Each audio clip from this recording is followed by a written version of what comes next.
A forgotten table. A billionaire in disguise. One dance that changed everything. Nathan Carter spent 15 years building walls around his heart, until the night a mysterious woman chose the loneliest table at a wedding reception. She wasn't supposed to be there. He wasn't supposed to stay. But when their eyes met across that forgotten corner, neither of them knew they were about to break every rule they'd lived by. This is their story. If you're watching from anywhere in the world, drop your city in the comments below.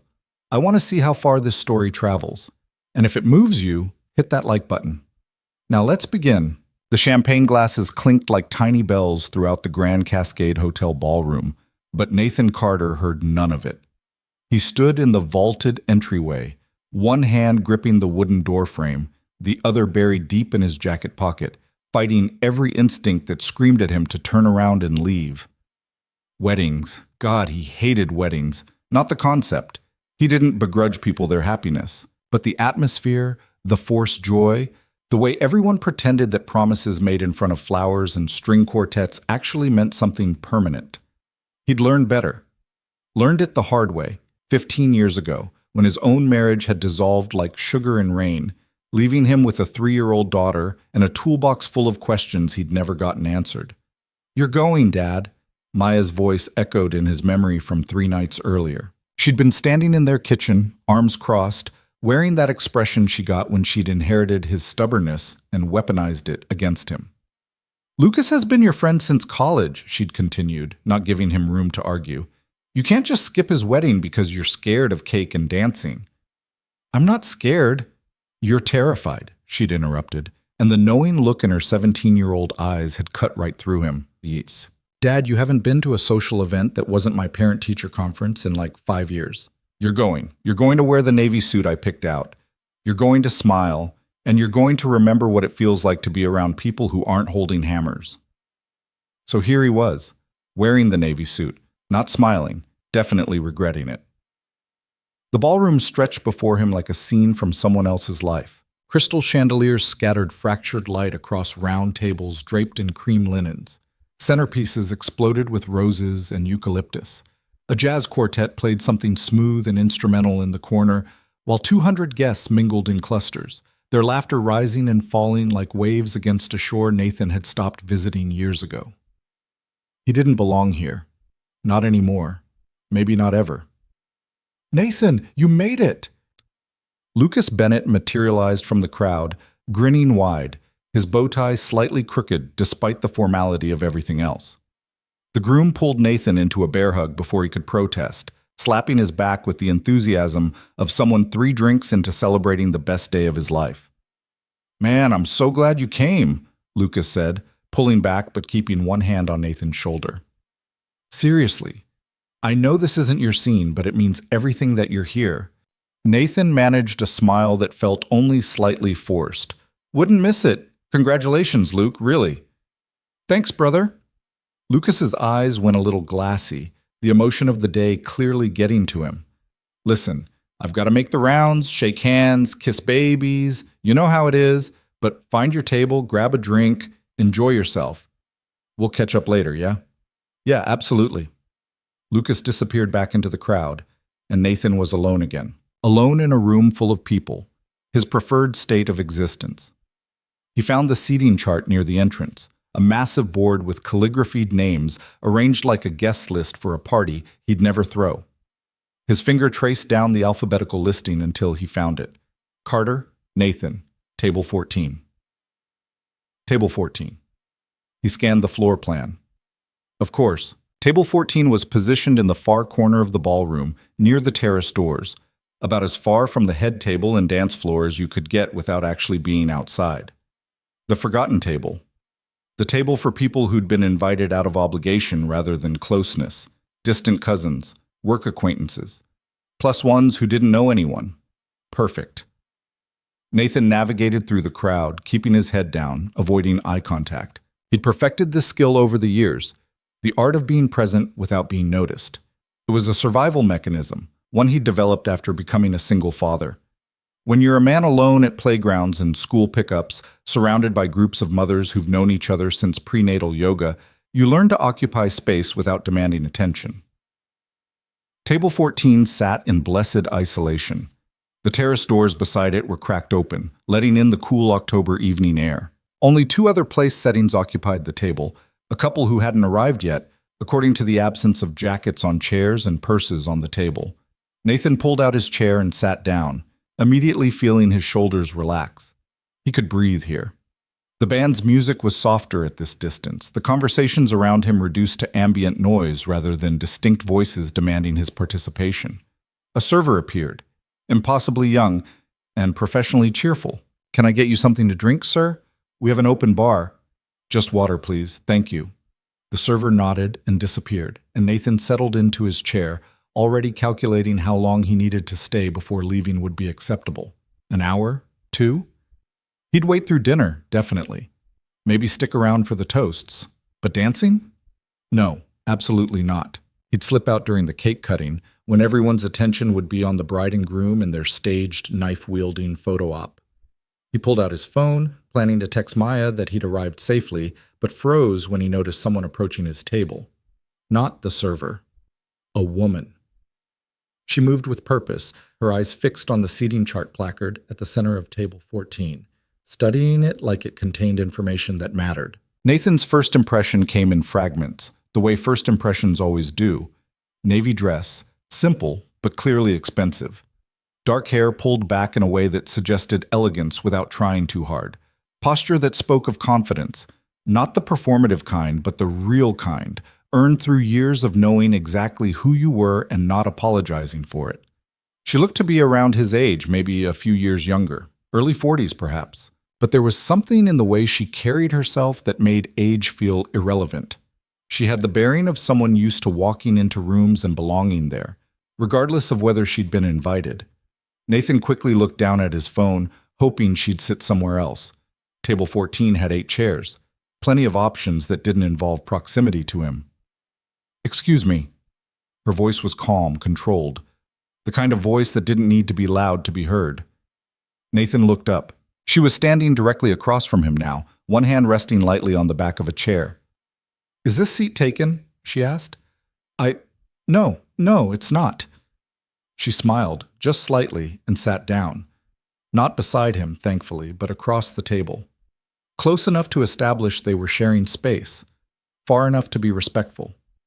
Nathan's phone buzzed in his hand, Maya texting back a string of emojis that probably constituted encouragement in teenager language. He pocketed it quickly and stole another glance at the woman across from him.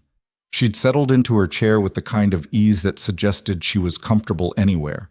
She wasn't looking at her phone, wasn't scanning the room for someone more interesting to talk to. She simply sat, hands folded loosely in her lap, observing the reception with what looked like genuine interest. The silence between them stretched for maybe 30 seconds, an eternity in wedding small talk time. Nathan debated saying something. Nice ceremony was the obvious opener, except he'd missed the ceremony entirely, arriving fashionably late on purpose. Beautiful venue felt too generic. "How do you know the couple?" Might lead to actual conversation, which he was trying to avoid. Before he could decide, she spoke first. "Let me guess," she said, her voice carrying a hint of amusement. "You're planning to stay just long enough to avoid offending the groom and then disappear before the dancing starts." Nathan blinked. Then, despite himself, he laughed, a short, surprised sound. "Is it that obvious?" "Only to someone who made the same plan." She tilted her head slightly, studying him with eyes that were dark and sharp and missed absolutely nothing. Table 14. The forgotten corner. Terrace doors within arm's reach for a quick exit. "You chose this table deliberately, didn't you?" "I didn't choose it. The seating chart that you probably sighed with relief when you saw." She wasn't teasing exactly, but there was warmth in her observation, like she was acknowledging a shared secret rather than pointing out a flaw. Nathan found himself smiling despite his discomfort. "You're very perceptive." "I've been told that before, usually right before people stop talking to me." She extended her hand across the table. "Victoria Hale." He shook her hand. Her grip was firm, confident. "Nathan Carter." "It's nice to meet you, Nathan Carter." She withdrew her hand and leaned back in her chair. "So, how do you know Lucas?" "College roommates. We stayed in touch over the years, but life got busy. We mostly text now, birthdays, major life events, that sort of thing. Nathan paused. You. The bride. Melissa and I met through work a few years ago. We bonded over bad conference coffee and worse keynote speakers. Nathan nodded. That made sense. Victoria had the polish of someone who attended conferences, gave keynotes, flew business class. He could picture her in a corner office somewhere, making decisions that affected people whose names she'd never learn.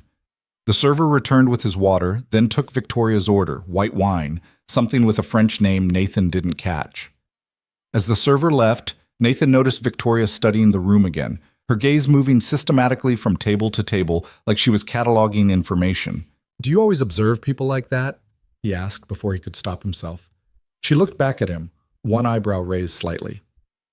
"Like what?" "Like you're trying to figure them out, reading them." "Occupational hazard." She didn't elaborate, and Nathan didn't push. If she wanted to tell him what she did for a living, she would. If not, that was fine too. They were strangers sharing a table at a wedding. Biographical details were optional. Another silence fell, but this one felt different, less awkward, almost comfortable. Victoria's wine arrived. She thanked the server with genuine warmth, not the dismissive politeness some people used with service workers. And Nathan filed that detail away in the mental column of things he noticed about people. "Can I ask you something?" Victoria said after taking a small sip of her wine. "Sure." "Why did you really come tonight? If you hate weddings, and you clearly hate weddings, why not just send a gift and your regrets?"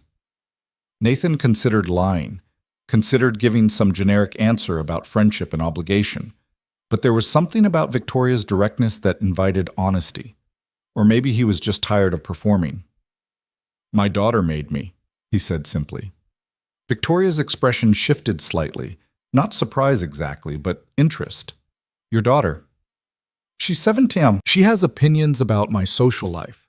Specifically, she has opinions about my lack of one." Nathan rubbed the back of his neck, feeling suddenly self-conscious. "She thinks I hide too much, that I've built my entire life around work and parenting and avoiding anything that feels uncertain." "And has you?" "Yes," he admitted. "Absolutely. For 15 years. Victoria studied him for a long moment.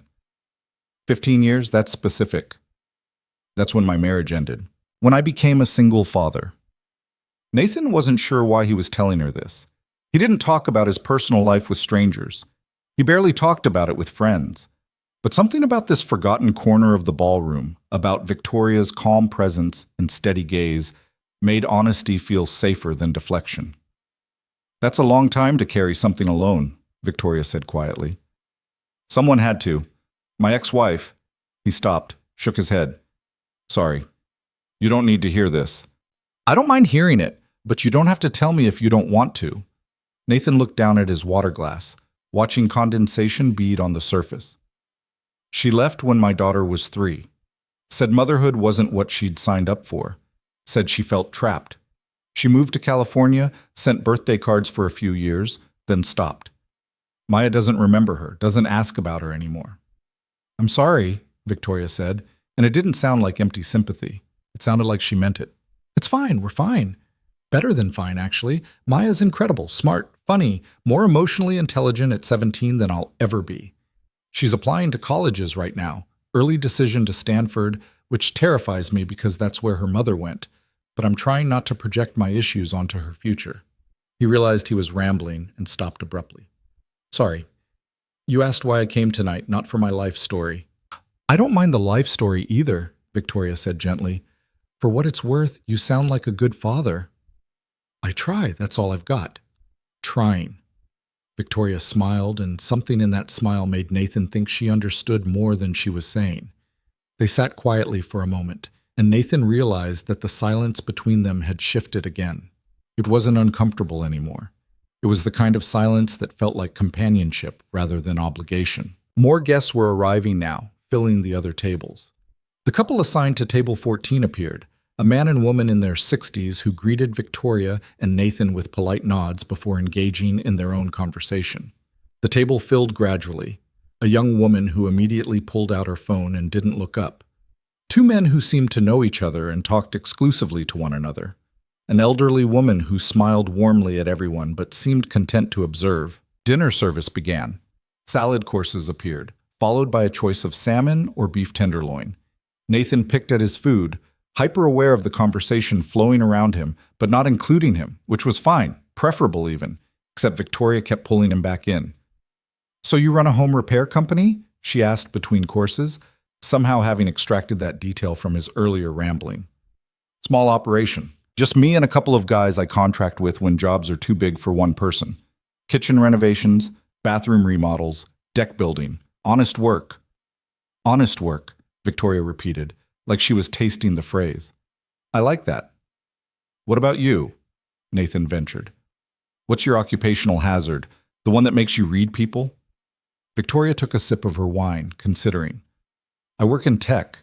Leadership position, lots of meetings, lots of decisions that affect lots of people. You learn to read a room quickly." "Sounds stressful." "It can be, but I'm good at it." She said it without arrogance, just as a statement of fact. Nathan believed her. Everything about Victoria suggested competence, the kind of person who walked into chaos and organized it without breaking a sweat. The dinner plates were cleared. The band took a break. The DJ took over, playing something upbeat that got a few brave souls onto the dance floor. Then Lucas stood up at the head table, tapping a microphone. "Oh no," Nathan muttered. Victoria glanced at him. "Not a fan of speeches? Not a fan of attention." "Ladies and gentlemen," Lucas began, his voice booming through the speakers, "I promise to keep this brief because I know you're all here for the open bar and the dancing." Laughter rippled through the crowd. "But I want to take a moment to thank some people who've been instrumental in getting Melissa and me to this moment." Nathan relaxed slightly. This would be standard stuff. Parents, wedding party, maybe a funny story about the bachelor party. He could handle this. "I also want to acknowledge someone who couldn't be here tonight," Lucas continued, and Nathan's attention sharpened. "My father passed away 2 years ago, and he was supposed to be my best man. But in his absence, I've been thinking a lot about the men who've shown me what strength really looks like." Nathan's stomach dropped. "And that brings me to my old college roommate, Nathan Carter." No. No, no, no. Every head in the ballroom turned toward table 14. "Nathan, I know you hate this," Lucas said, grinning even as his voice got thick with emotion, "but tough. You need to hear this. For those of you who don't know, Nathan has spent the past 15 years raising his daughter alone. I watched him drop out of our master's program to be a full-time dad. I watched him build a business from nothing so he could set his own hours and never miss a school pickup. I watched him choose the harder path every single time because it was the right one for his kid." The room had gone quiet. Nathan felt heat crawling up his neck, into his face. "Nathan taught me that being a man isn't about the grand gestures or the spotlight moments. It's about showing up, every day, even when it's hard, especially when it's hard." Lucas raised his glass. "So here's to Nathan Carter, one of the best men I know, even if he's sitting in the back corner trying to disappear. Thank you for being my friend. Thank you for showing me what real strength looks like." "To Nathan!" the room chorused, glasses raised. Applause erupted. Not polite golf claps, but genuine, sustained applause. Nathan wanted to die, or disappear, or run. He managed to raise his hand in a small wave of acknowledgement, his face burning, his heart hammering against his ribs like it was trying to escape the cage of his chest. The applause finally faded. Lucas moved on to thanking his parents, the wedding party, someone else. But the damage was done. People were looking at Nathan now, smiling at him, nodding. A few gave him thumbs up. He was going to kill Lucas. Friendship be damned, he was going to murder him. "Breathe," Victoria said quietly. Nathan realized he'd been holding his breath. He exhaled slowly, shakily. "That wasn't attention," Victoria continued, her voice low enough that only he could hear. "That was respect. I don't want respect. I want to be invisible. I know, but sometimes people see us anyway." She leaned forward slightly. "And sometimes that's not the worst thing." Nathan looked at her, really looked at her, and saw something in her eyes that made him think she wasn't just talking about him. That maybe she understood what it felt like to be seen when you'd spent years learning how to hide. Before he could respond, a woman appeared at their table, one of Melissa's bridesmaids based on the lavender dress. "You're Nathan?" she asked, smiling brightly. Yes. That was such a beautiful tribute. You must be so proud of everything you've built with your daughter." Thank you." "How old is she now?" 17. "Oh, that's such a fun age. Is she here tonight?" "No, she's at home, SAT prep." "Well, you should be very proud. Single parents don't get enough credit." The woman meant well. Nathan knew she meant well. But he could feel his chest tightening, his breath getting shallow. He wasn't good at this. At accepting compliments, at being the center of attention, at small talk with strangers who suddenly felt entitled to his personal story. "Thank you," he managed. "That's very kind." The bridesmaid lingered for another moment, then drifted away. But she was immediately replaced by someone else. One of Lucas's groomsmen, coming over to shake Nathan's hand and share a story about his own single mother. Then another person. Then another.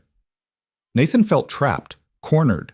The walls were closing in, except there were no walls, just people, well-meaning people who had no idea that every kind word felt like another brick added to a structure he couldn't support. Victoria stood up.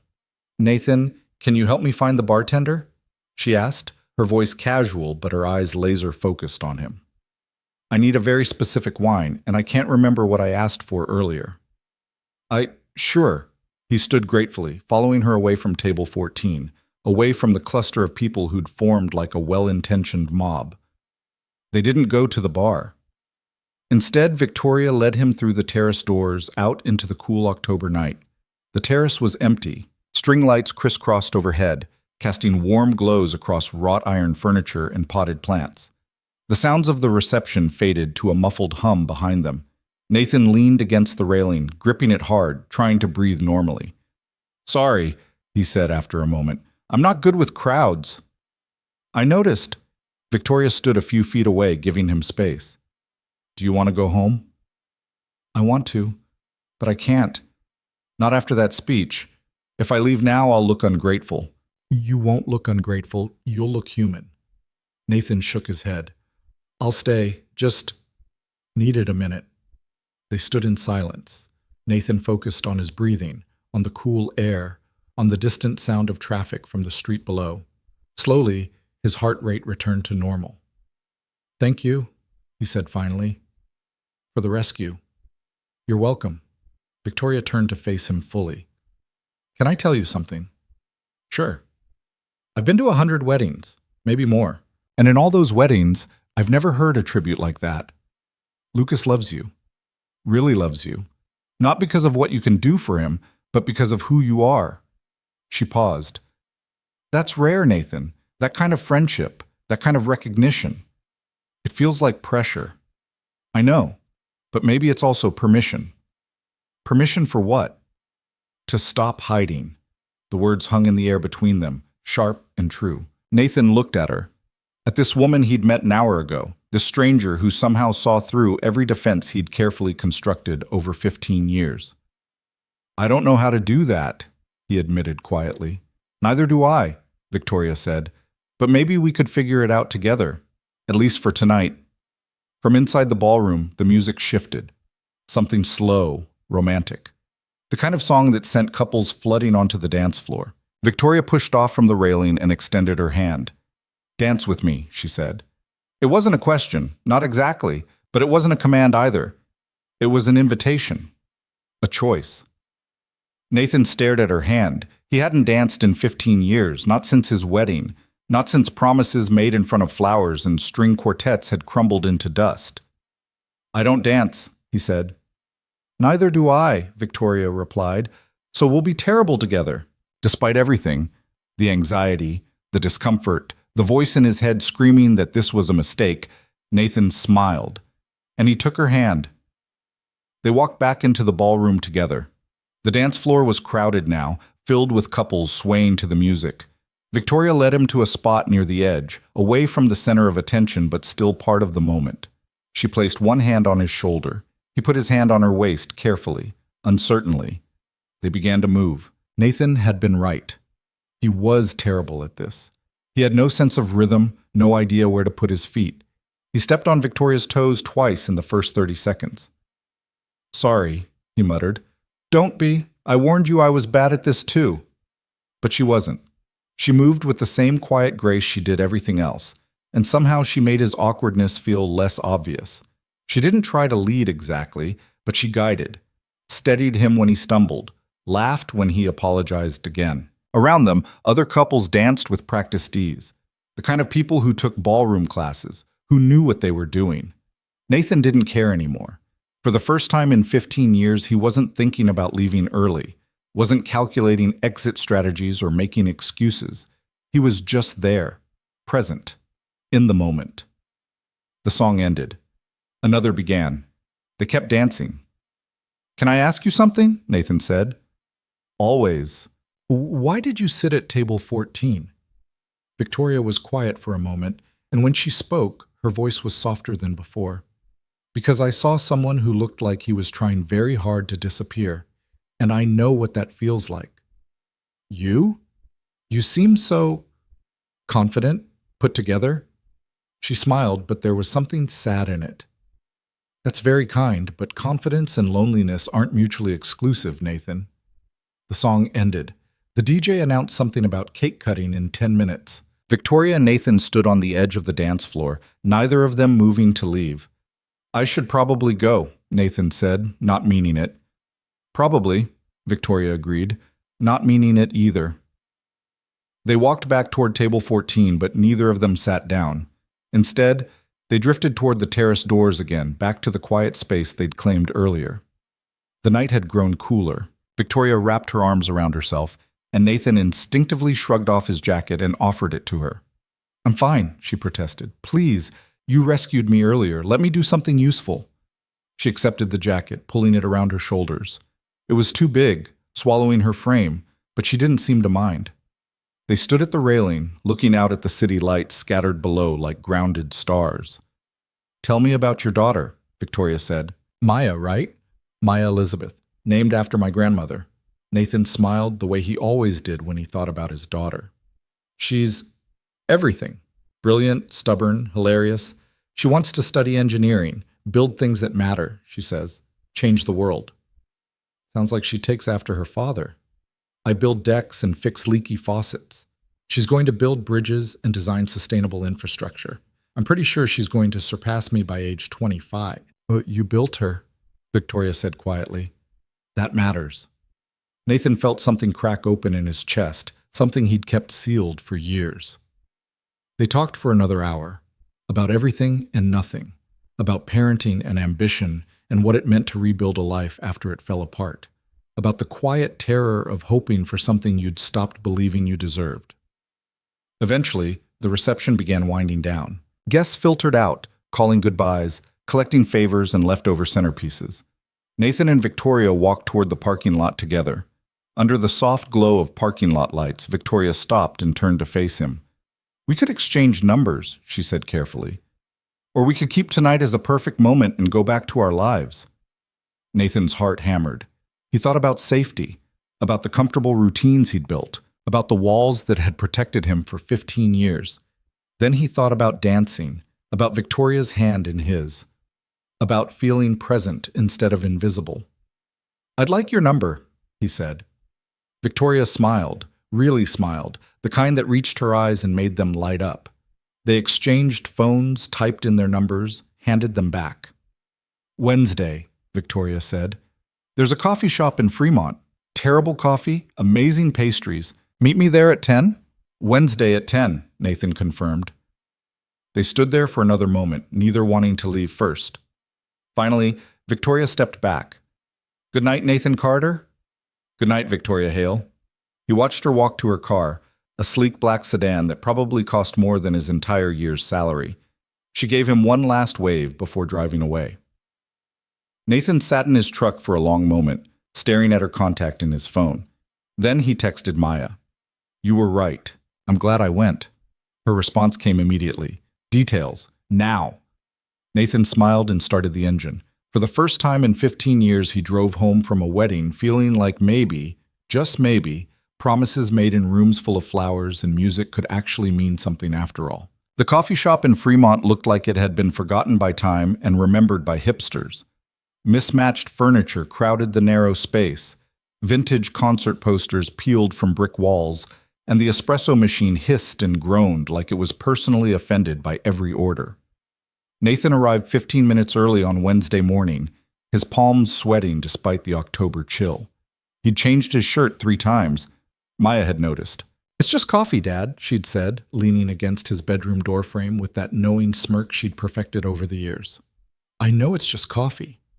"Then why did you just reject perfectly good shirts like you're going to prom?" Nathan had given up arguing with her. She was right anyway. It wasn't just coffee. It was the first time in 15 years he'd agreed to meet someone. The first time he'd let the possibility of something, anything, crack through the careful routine he'd built. Now he sat at a corner table, nursing a cup of coffee that tasted like burned regret, watching the door. Each time it opened, his heart kicked against his ribs. Each time it wasn't Victoria, something deflated in his chest. What if she didn't show? What if Saturday night had been an anomaly, a moment of shared loneliness that made sense at a wedding but dissolved in daylight? What if he'd misread everything? The door opened again. Victoria walked in, and Nathan felt the air shift.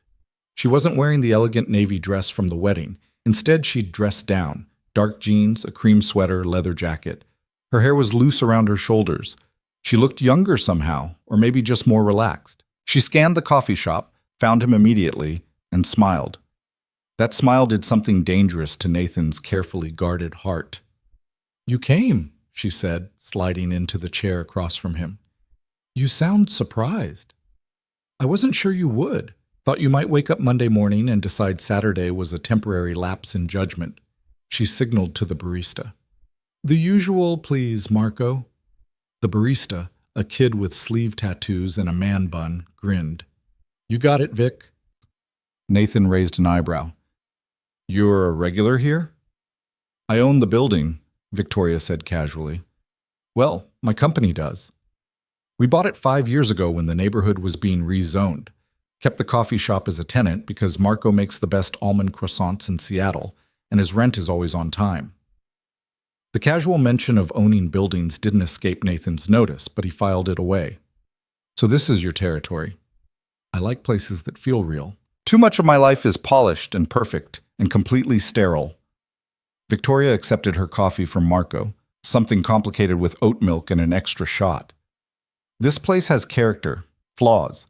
It doesn't pretend to be something it's not." Nathan understood that more than she probably knew.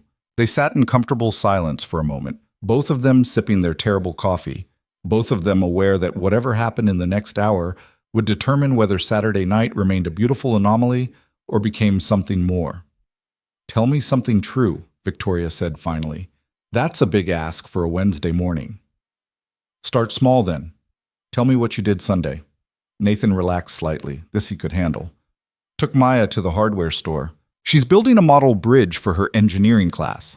Scale replica of the Golden Gate. Spent 3 hours debating truss designs and load distribution. Then we grabbed Thai food and watched a documentary about sustainable architecture." "That sounds perfect." "It was incredibly boring to anyone who isn't us," Nathan admitted. "But yeah, it was perfect." Victoria's expression softened. "I love that you know it was perfect. A lot of parents wouldn't." "What about you? What did you do Sunday?" Victoria traced the rim of her coffee cup. "Worked, mostly. Conference call with our Singapore office at 6 a.m. Reviewed quarterly projections. Answered approximately 300 emails. Had dinner alone at my desk while reading reports that put me to sleep by 9. The loneliness in her voice was subtle but unmistakable. "That sounds exhausting," Nathan said. "It's my normal." She looked up at him. "Which probably tells you everything you need to know about my life." "I don't know anything about your life," Nathan pointed out. "You said you work in tech, leadership position. But that could mean anything from managing a team of 5 to He stopped, really looking at her for the first time that morning. The expensive watch, the designer jeans, the way Marco had called her Vic like they were friendly but still maintained professional distance. "Running the company." Victoria didn't deny it. "Which company?" Nathan asked, though part of him already knew the answer would be something significant. She hesitated, and in that hesitation, Nathan saw the weight of whatever she was about to tell him. Finally, she pulled out her phone, opened something, and slid it across the table. Nathan looked at the screen. A Forbes article. The headline read, Victoria Hale, 39, becomes youngest female billionaire CEO in tech sector. He read it twice, then looked up at her. You're, yes, Hale Technologies, the cloud infrastructure company. Among other things, yes. Nathan sat back in his chair, processing. Hale Technologies wasn't just some startup. It was a giant. The kind of company that made headlines when it acquired competitors, that partnered with governments, that shaped how the entire internet functioned. And Victoria Hale wasn't just an executive. She was the founder, the visionary, the woman who'd built an empire from nothing. So when you said you work in tech, Nathan said slowly, you were understating things a bit. I was trying not to scare you off. Why would that scare me off? Victoria pulled her phone back, set it face down on the table. Because it scares everyone off eventually. They meet Victoria Hale, the person, and then they learn about Victoria Hale, the CEO, and suddenly I stop being human. I become a net worth, a headline, an opportunity. The bitterness in her voice was real and raw. Nathan understood it, even if their lives existed in completely different stratospheres. He'd felt that way too. The moment people learned he was a single father, he stopped being Nathan and became a symbol, someone to pity or admire or project their own issues onto. I don't want anything from you, he said quietly. I fix houses for a living. I drive a 12-year-old truck. I'm not going to ask you to invest in some scheme or introduce me to important people. I don't even know any important people. You know Lucas Bennett. Lucas sells insurance. Victoria smiled and the tension in her shoulders eased. Good, then we can both just be people drinking terrible coffee. The worst coffee, Nathan agreed. Seriously, how does Marco stay in business? The croissants, trust me. As if on cue, Marco appeared with a basket of pastries, almond croissants that looked like they'd been painted by someone who cared deeply about their craft. Flaky, golden, still warm from the oven. Nathan bit into one and understood immediately. Okay, this is worth the coffee. They ate in comfortable silence, and Nathan marveled at how easy this felt. How Victoria could drop a bombshell about being a billionaire CEO and then just eat pastry like a normal person. How she'd chosen this weird little coffee shop instead of some upscale bistro where important people made important deals. Can I ask you something? Nathan said. Always. Why did you really come Saturday night? To the wedding, I mean. If your life is as busy as you say, you could have sent a gift, but you showed up. Victoria set down her croissant, considering the question seriously. Melissa asked me to. She's one of the few people who treats me like a friend instead of a resource. When she got engaged, she called me at 11 p.m., completely drunk on champagne and happiness, and made me promise I'd be there. So I was there. But you sat at table 14. I sat at table 14, Victoria confirmed, because I saw the seating chart and realized I didn't know anyone except the bride. And I thought, if I'm going to be alone at this wedding, I might as well be alone somewhere quiet. She paused. Then I saw you, and you looked like you were doing the exact same thing, trying to be present without being noticed. And I thought, maybe I don't have to be alone. Nathan felt something shift between them, some invisible line being crossed. I'm glad you sat down, he said. I'm glad you didn't run away. I thought about it. I know, I could see it in your face, this internal debate about whether to be polite or flee. Victoria grinned. For the record, I was rooting for polite. Polite won, barely. They talked until their coffee went cold and Marco started giving them pointed looks about the lunch rush approaching. They talked about everything, Maya's college applications and Victoria's first startup failure, Nathan's worst home repair disaster and Victoria's awkward congressional testimony about data privacy, the books they'd read and the shows they'd binged and the songs that made them cry when no one was watching. Time disappeared. The way it does when you're talking to someone who actually listens instead of just waiting for their turn to speak. Finally, reluctantly, they stood to leave. Outside the coffee shop, autumn sunlight cut through the clouds in sharp angles. Victoria pulled her jacket tighter against the wind. Same time next Wednesday? She asked. I'd like that. Good. She hesitated, then stepped closer. Nathan, I need to tell you something. His heart jumped. Okay. My life is complicated. Messy in ways that don't look messy from the outside. I travel constantly. I make decisions that affect thousands of people. I have reporters who dig through my trash and investors who watch my every move. If we keep doing this, keep meeting, keep talking, it's going to get complicated for you, too. Are you trying to scare me off? I'm trying to be honest. Nathan thought about his simple life, his truck and his toolbox and his quiet house in the suburbs. He thought about how easy it would be to walk away, to keep Victoria as a beautiful memory instead of a complicated reality. Then he thought about Saturday night, about dancing badly and not caring, about feeling present instead of invisible. "I'll take complicated," he said. Victoria's smile was worth every risk he'd just agreed to. They parted ways, and Nathan drove home in a daze. When he walked through the front door, Maya was waiting, perched on the couch like a detective ready to interrogate a suspect. "Well?" she demanded. "Well, what?" "Dad, you've been gone for 4 hours. For coffee. Either she's amazing or you got kidnapped and this is your clone, and honestly, I'm not sure which is more likely." Nathan couldn't help but smile. "She's amazing." Maya's eyes went wide. "Oh my God, you like her. Like actually like her." "I barely know her. But you want to know her. That's new. That's huge." Maya bounced off the couch and hugged him. "I'm so proud of you for not being weird." "I was definitely weird. But you went anyway. That's what matters." Over the next 3 weeks, Wednesdays became sacred. Nathan rearranged his work schedule, turned down jobs, did whatever it took to be at that coffee shop at 10 a.m. And every Wednesday, Victoria was there, punctual and present, leaving whatever empire she ran at the door. They progressed from coffee to lunch, from lunch to dinner, from dinner to long walks through Pike Place Market, wandering aimlessly while vendors shouted and tourists swarmed, and neither of them noticed anything except each other. Nathan learned that Victoria had grown up poor, the daughter of a single mother who worked 3 jobs to keep them housed. She'd gotten a full scholarship to MIT, graduated at the top of her class, and built her first company in a garage with 2 friends and a credit card maxed at $15,000. "We slept on air mattresses and ate ramen for 2 years, Victoria told him during one of their walks. Investors kept turning us down because we were too young, too ambitious, too female. So we bootstrapped everything, learned to code better, pitch better, survive better." "When did it turn around?" Nathan asked. "When we stopped asking for permission." Victoria's eyes went distant, remembering. "We launched our platform without investor approval, built our user base organically.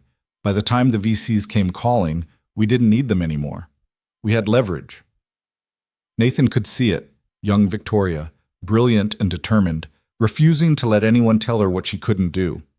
He told her about his own journey, about dropping out of grad school when his ex-wife left, about the panic of suddenly being solely responsible for a 3-year-old, about learning to braid hair from YouTube videos and attending fairy princess tea parties with the same seriousness he brought to structural engineering. "I had no idea what I was doing," Nathan admitted. "Still don't, half the time. But Maya needed someone to show up, so I showed up." "That's more than a lot of people do," Victoria said quietly. Their 4th Wednesday, Victoria asked about his marriage. They were sitting on a bench overlooking Elliott Bay, watching ferries cut white paths through gray water. It was the kind of overcast November day that made Seattle feel both melancholy and beautiful. "You don't have to talk about it if you don't want to," Victoria added quickly. "I'm just curious about the person who was stupid enough to leave." Nathan appreciated the loyalty in her voice, even if it was misplaced. "She wasn't stupid, just honest. Rebecca never wanted to be a mother. She told me that before we got married, actually. But I thought—" He stopped, shook his head. "I thought love could change people. That if I was supportive enough, patient enough, she'd grow into the role. That's not how people work. I learned that the hard way." Nathan watched a ferry disappear into fog. "When Maya was born, Rebecca tried.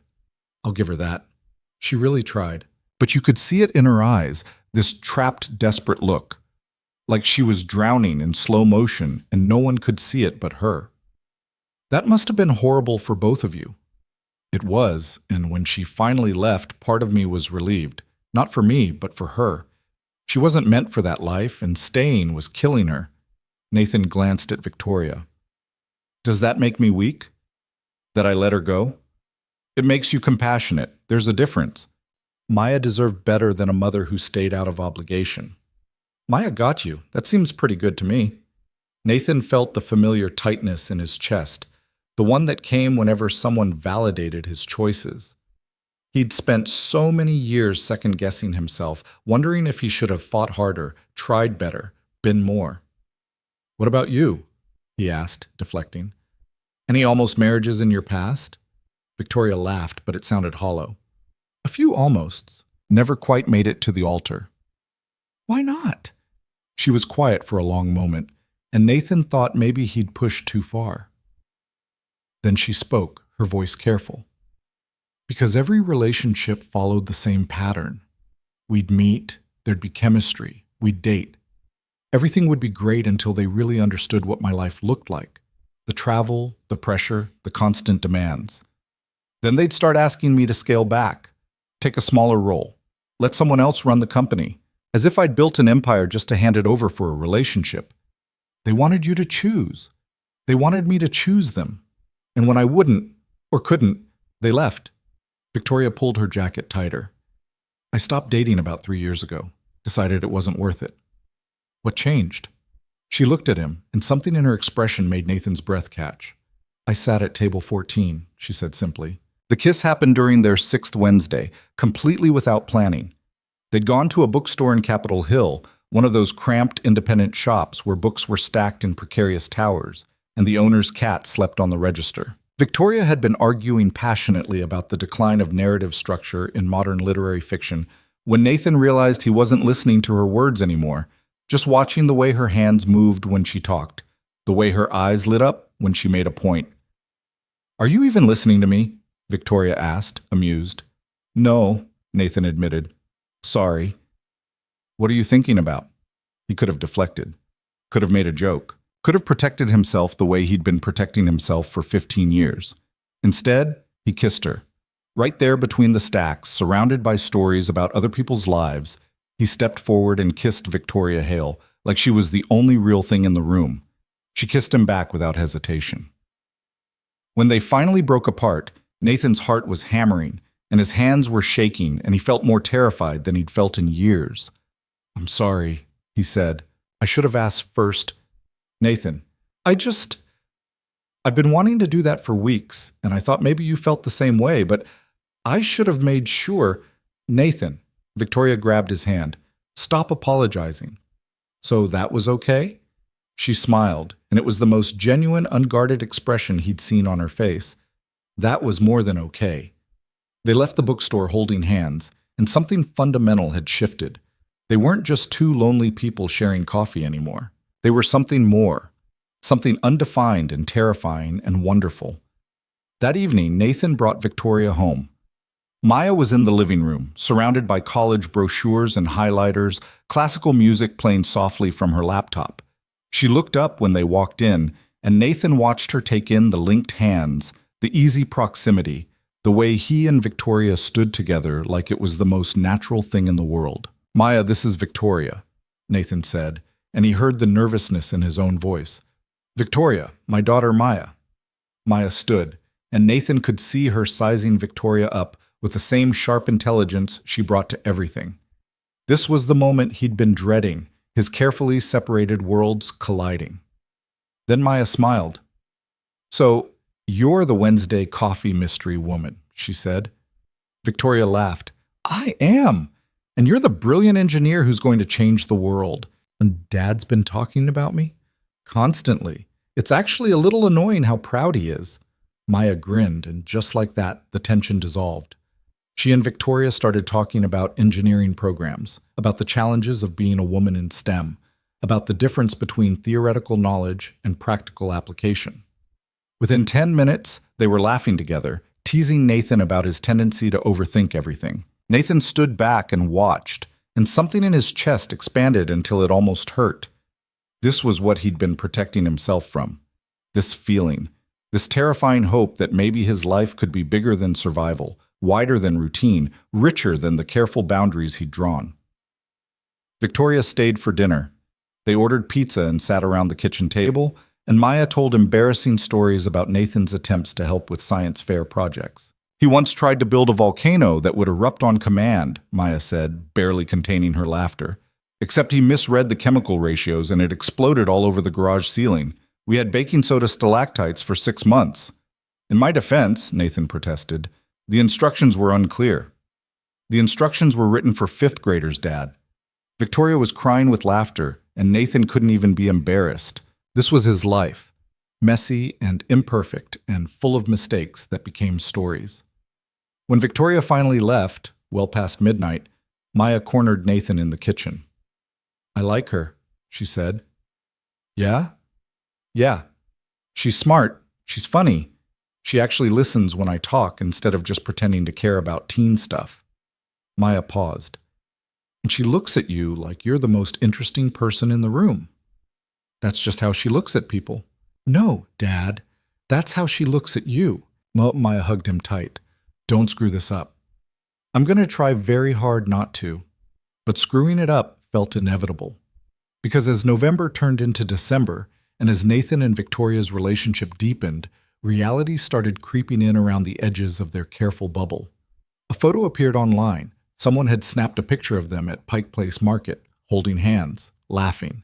The caption speculated about Victoria Hale's mystery man. Within hours, Nathan's phone was ringing with numbers he didn't recognize.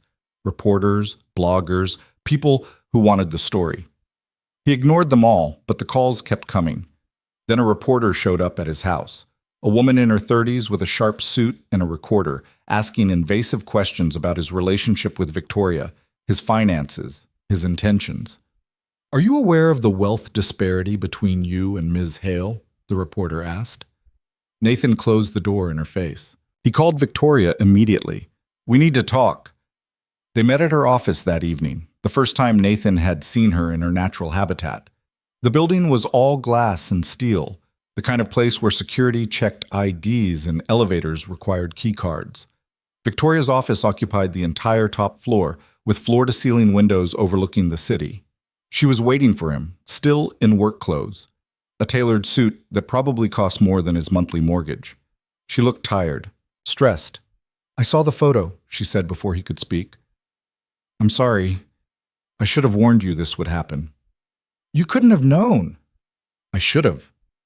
This is my world, Nathan.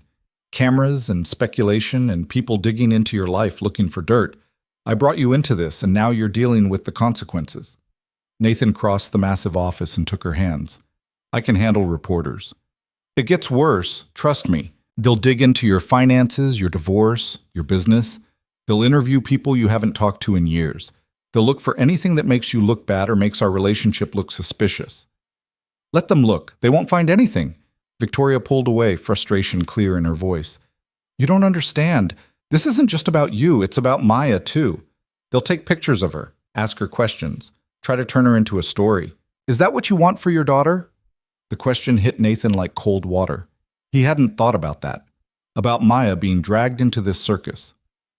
No, he said quietly. That's not what I want. Then maybe we need to slow down. Take a step back until things calm down. Is that what you want? Victoria looked at him, and Nathan saw the conflict in her eyes. The same fear he felt mirrored back. I want you, she said, but I also want to protect you, and I don't know if I can do both. They stood in that glass office, the city lights glittering below them, and Nathan felt the weight of impossible choices settling on his shoulders. Finally, he spoke. I'm not running away because things got complicated. You warned me this would happen, and I chose to stay anyway. He stepped closer to her. But I need to talk to Maya. If this affects her life, she deserves to have a say.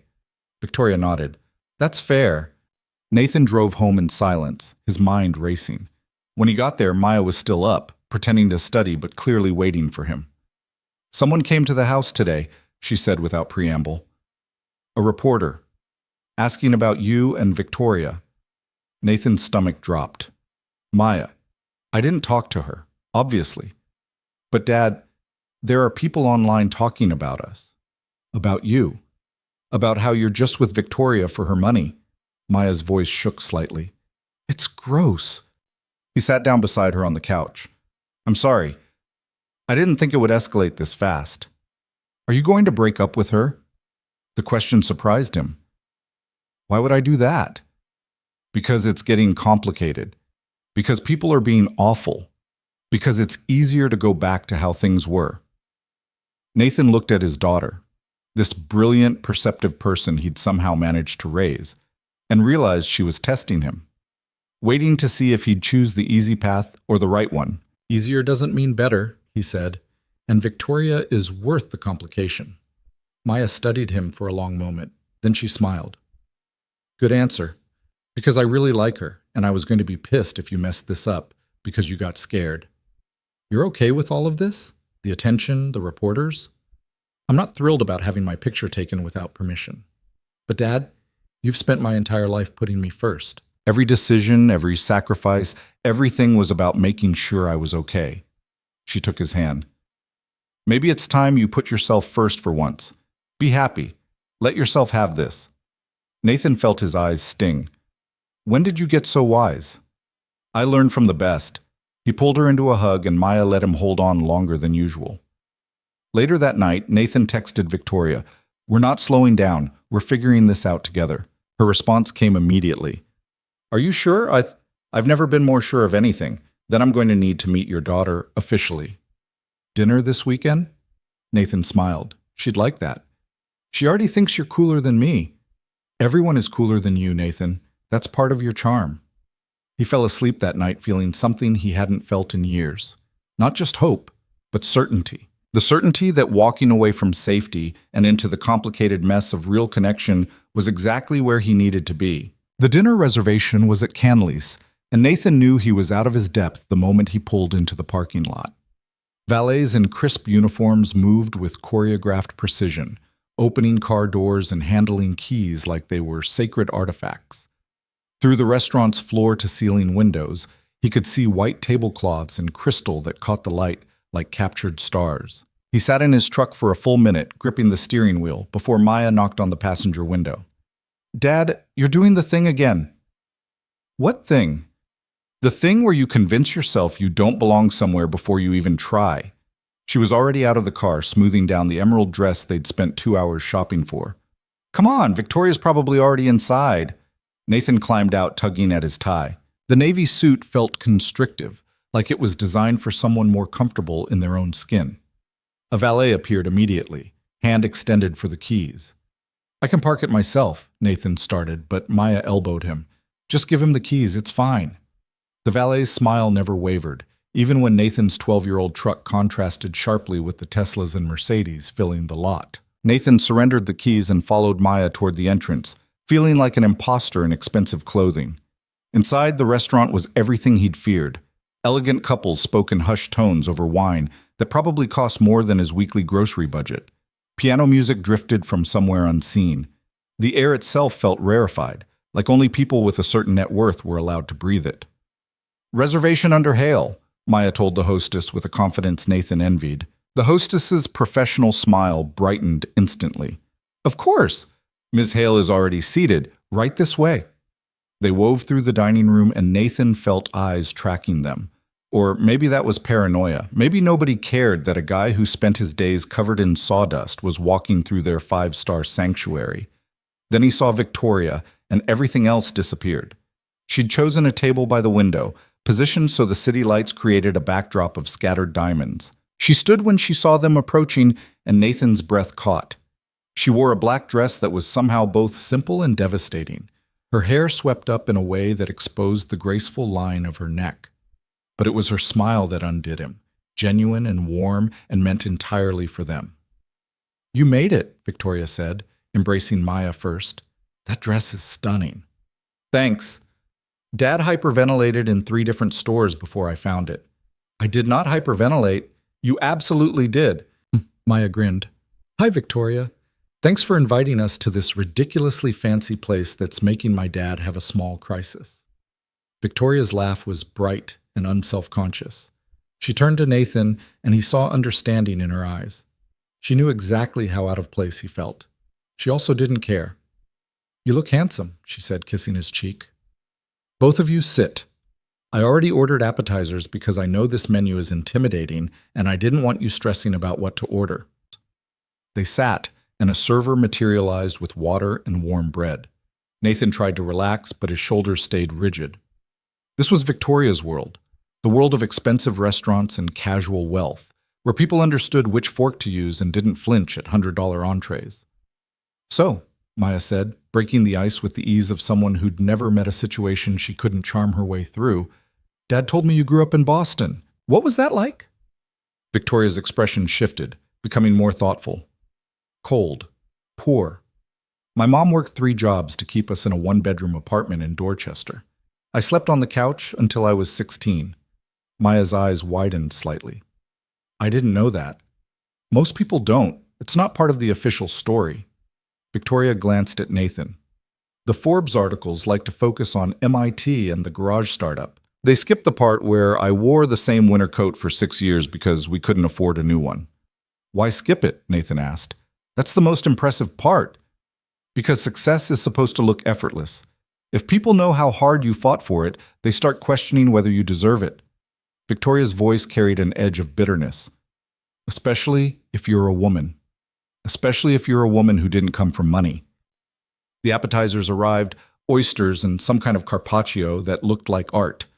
Maya dove in fearlessly, but Nathan hesitated. "You've never had oysters?" Victoria asked, noticing. "I've had oysters from the fish market, not oysters that cost—" He'd glanced at the menu earlier. $28 for 6. "They taste the same," Victoria said gently, "just with better presentation." Nathan tried one and she was right. It tasted like the ocean, like every other oyster he'd ever eaten. But somehow sharing it with Victoria and Maya made it different, made it special. "Tell me about MIT," Maya said, leaning forward. She'd been researching engineering programs obsessively, and Nathan knew Stanford was her first choice, but MIT was a close second. "What was it really like?" "Not the brochure version." Victoria set down her fork, giving Maya her full attention. "Brutal. Brilliant. The hardest thing I've ever done, and I've done a lot of hard things. The coursework was designed to break you. They want to see who survives." "Did you almost quit?" "Twice.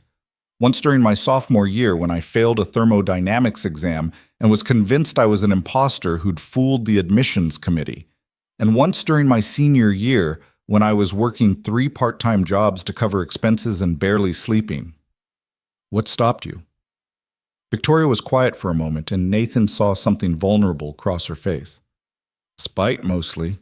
I was surrounded by kids whose parents had funded their education, who'd never had to choose between textbooks and groceries, and I thought, I'm not going to let them outlast me. I'm not going to prove them right about people like me not belonging." Maya nodded slowly, processing. "That's kind of amazing." "It's kind of sad," Victoria corrected. "I was so angry back then, so determined to prove I was good enough that I forgot to enjoy any of it. I wish I'd been kinder to myself." Nathan reached across the table and took Victoria's hand. She squeezed back, grateful. The main courses arrived: halibut for Victoria, steak for Maya, and something with duck that Nathan had let the server recommend because he'd been too overwhelmed to choose. They ate and talked, and gradually Nathan felt his anxiety loosening its grip. This wasn't about the restaurant or the money or the world Victoria inhabited. This was about 3 people sharing a meal, sharing stories, learning each other's edges and soft spots. "Can I ask you something?" Maya said, addressing Victoria with the directness that made her both endearing and occasionally mortifying. "What's it like dating my dad when you're, like, ridiculously successful and he's not?" "Maya," Nathan started, horrified. "No, it's a fair question." Victoria met Maya's gaze steadily. "Your dad is successful, just not in ways that show up in Forbes articles. He built a business from nothing. He raised an incredible daughter alone. He shows up for people. Those things matter more than stock portfolios." "But doesn't it feel weird, the difference?" Victoria considered this seriously. "Sometimes. When we're in spaces like this, I can see him feeling uncomfortable, and I wish I could make it easier. But Maya, here's the thing. Your dad doesn't need my money. He doesn't want it. He likes me for reasons that have nothing to do with my net worth. Do you know how rare that is?" "No," Maya admitted. "It's extremely rare. Most people I meet, they see Victoria Hale, the CEO, before they see Victoria. They see opportunity. Your dad sees a woman who makes terrible jokes and stress eats croissants and gets anxious before presentations." She looked at Nathan. "He sees me, the real me, That's worth more than all the money I'll ever make. Nathan felt something crack open in his chest. He'd been so worried about not being enough, not successful enough, not sophisticated enough, not worthy of the woman sitting across from him. But Victoria didn't want someone who matched her bank account. She wanted someone who matched her heart. Also, Victoria added, grinning at Maya, your dad is really hot, which helps. Maya choked on her water. Oh my God, I did not need to hear that. You asked about the relationship. I'm being honest. Nathan was laughing now, his face burning, and Maya was groaning dramatically, and the elderly couple at the next table was smiling at their chaos. For the first time all evening, Nathan felt like he belonged exactly where he was. After dinner, they walked through the restaurant's garden despite the December cold. Maya wandered ahead, giving them privacy while pretending to admire the carefully manicured landscaping. Thank you for tonight, Nathan said quietly. I know that was a lot. It was perfect. Victoria slipped her hand into his. Maya's wonderful. I can see you in her. The kindness, the sharp mind, the way she observes people before deciding how much of herself to share. She liked you, really liked you. She told me in the car that if I messed this up, she'd never forgive me. Smart kid. They walked in comfortable silence, their breath forming clouds in the frigid air. Finally, Nathan spoke the question that had been weighing on him since the reporter showed up at his house. Victoria, where is this going? She stopped walking, turned to face him. What do you mean? I mean, we've been doing this for 2 months. Wednesday coffee, dinners, stolen hours between your meetings and my jobs, but we haven't talked about what we are, what this is. Does it need a label? I think it might, because the reporters aren't going away. The attention isn't going away. And if we're just casually dating, then maybe we should pull back before it gets messier. But if this is something more... He stopped, searching for the right words. I need to know if you're in this. Really in this. Victoria looked at him for a long moment, and Nathan saw fear flash across her face. Not fear of him, but fear of what admitting the truth would mean, the vulnerability it would require. I'm terrified, she said finally. I haven't let anyone this close in years, maybe ever. And you make me feel things I thought I'd shut down permanently. Is that a yes? It's an I'm falling in love with you, and that scares me more than any boardroom or congressional hearing or hostile investor ever has. She stepped closer. I'm in this, Nathan. Completely. Even though it's terrifying and complicated and probably going to blow up spectacularly at some point. Nathan's heart was hammering. I'm falling in love with you too. Have been since table 14. They kissed in the garden, and it was nothing like the first kiss in the bookstore. That one had been tentative, testing. This was certain, a promise being made under winter stars surrounded by frost-tipped roses and the distant hum of the city. Maya's voice drifted back to them. Are you two done being disgustingly romantic? Because I'm freezing. They broke apart, laughing, and walked back toward the restaurant together. Victoria kept Nathan's hand in hers, and he realized she was holding on tight, like maybe she was as scared of losing this as he was. The next few weeks blurred together in a way that felt both dreamlike and more real than anything Nathan had experienced in years. Victoria integrated herself into his life with surprising ease. She showed up at his work sites, not to supervise, but to learn, asking questions about load-bearing walls and foundation repair with genuine curiosity. She had lunch with him in the beds of his trucks, eating sandwiches while covered in sawdust, completely unbothered by the contrast to her usual Michelin-starred routine. She came to Maya's robotics competition, cheering louder than any of the other parents when Maya's team won 3rd place. She helped Nathan pick out lumber at the hardware store, making terrible jokes about wood that made the teenage cashier blush. She fell asleep on his couch during movie nights, her head on his shoulder, her phone silenced for the first time in probably years. And slowly, Nathan's life expanded to include her world too. He attended a charity gala as Victoria's date, wearing a rented tux and feeling like an actor playing a role. But Victoria stayed by his side the entire night, introducing him to tech moguls and venture capitalists with simple honesty. This is Nathan. He builds things that don't crash when you update them, which makes him more reliable than most of my software. The joke always landed and people smiled, and Nathan realized that Victoria was protecting him, not by hiding him, but by reframing the narrative. He wasn't the charity case boyfriend. He wasn't arm candy. He was a skilled craftsman who'd chosen a different path than the people in that ballroom, and his path was just as valid. During the gala's dinner, a silver-haired man in an expensive suit leaned across the table toward Nathan. "So you're the one who finally captured Victoria's attention," he said, smiling in a way that didn't quite reach his eyes. "That's quite an accomplishment." "I didn't capture anything," Nathan replied evenly. "We found each other." Of course. I just mean Victoria's been married to her work for so long. It's good to see her finally making time for personal matters." The man's tone suggested this was somehow a weakness, though I imagine it must be challenging being with someone whose schedule is so demanding. Nathan recognized the test, the subtle probing to see if he was threatened by Victoria's success, if he was the kind of man who needed to be the center of attention. "I think it's admirable," Nathan said. "She's built something remarkable. I'd never ask her to diminish that." Victoria's hand found his under the table, squeezing gratefully. The silver-haired man nodded, seeming satisfied with the answer, and moved on to other topics. But Nathan had seen the test for what it was, people constantly assessing whether he was worthy of Victoria, whether this relationship was a liability or a distraction. Later, during the drive home, Victoria was quiet. "You okay?" Nathan asked. "Richard Thornton, the man who questioned you at dinner, he's one of my board members. One of the ones who's been pushing for me to step down as CEO. Nathan's hands tightened on the steering wheel. "Why would they want that?" "Because I'm not a founder anymore, I'm a symbol, and symbols are exhausting to manage. They want someone less controversial, less visible, someone who won't make waves." She stared out the window at the passing streetlights. "They think I'm becoming a liability." "That's insane. That's business, and they're not entirely wrong.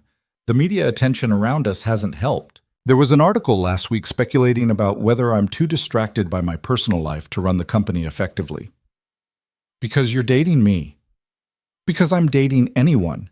Because I'm a woman who has the audacity to want both professional success and personal happiness." Victoria's voice was sharp with frustration. "If I were a man, it would be a non-story. But because I'm a woman, every choice I make is scrutinized."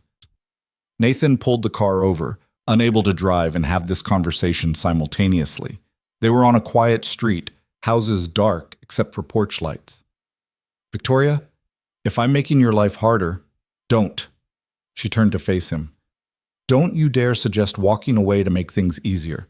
I've spent my entire adult life making things easier for other people. Easier for investors, easier for board members, easier for reporters who want me to fit neatly into their narrative of what a female CEO should be. I'm done making myself smaller to accommodate other people's comfort. I'm not asking you to be smaller. I'm asking if I'm hurting you." "You're not. They are. The people who can't accept that I can run a multi-billion-dollar company and fall in love. The people who think those two things are mutually exclusive." She took his hand. "Nathan, I need you to understand something. Fighting for this, for us, it's not a distraction from my work. It's the first thing in years that's made me remember why I worked so hard in the first place. What's the point of building an empire if I can't share it with someone who actually sees me?" Nathan pulled her close, and Victoria let herself collapse against him, the armor she wore for the rest of the world finally dropping. "I'm not going anywhere," he promised. "Not unless you ask me to. Then we're going to be fine. Difficult, complicated, probably exhausting, but fine." They sat in the parked car for another 20 minutes, holding each other, before Nathan drove her home. Christmas approached with startling speed. Maya's college applications were submitted, which meant she was simultaneously relieved and terrified, constantly checking her email for early decision results that wouldn't come until mid-December. Nathan had always kept Christmas simple: a modest tree, homemade cookies, gifts that prioritized thought over expense. But this year felt different because Victoria wanted to be part of it. "I don't really do Christmas," she admitted when Nathan invited her to help decorate. "I mean, I attend company parties and send corporate gifts, but personal Christmas? I haven't done that in years." "Why not?" She shrugged, trying to appear casual, but Nathan saw the pain beneath. "No family to celebrate with. My mom died when I was 25, and after that it was just me. It seems silly to put up decorations for one person." "It's not one person anymore," Maya interjected. She'd been eavesdropping from the kitchen, not even pretending otherwise. It's 3 people, so you're helping with the tree whether you want to or not. Victoria's smile was tremulous. Okay, yes, I'd love to help. They spent an entire Saturday transforming Nathan's modest house into something magical. Victoria turned out to be surprisingly competitive about ornament placement, arguing with Maya about proper distribution techniques, while Nathan strung lights and tried not to laugh at their intensity. The key is balance, Victoria insisted, repositioning a silver ball for the 3rd time. You can't cluster all the good ornaments in one spot. You're treating our Christmas tree like a design project, Maya accused. Your tree deserves proper design.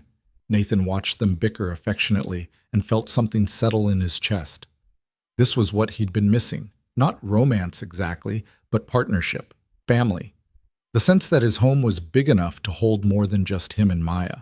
They baked cookies from his mother's old recipes, snickerdoodles and gingerbread and chocolate crinkles. Victoria proved to be a terrible baker, somehow burning and undercooking the same batch of cookies, but she laughed at her own failures in a way that suggested she wasn't used to being bad at things.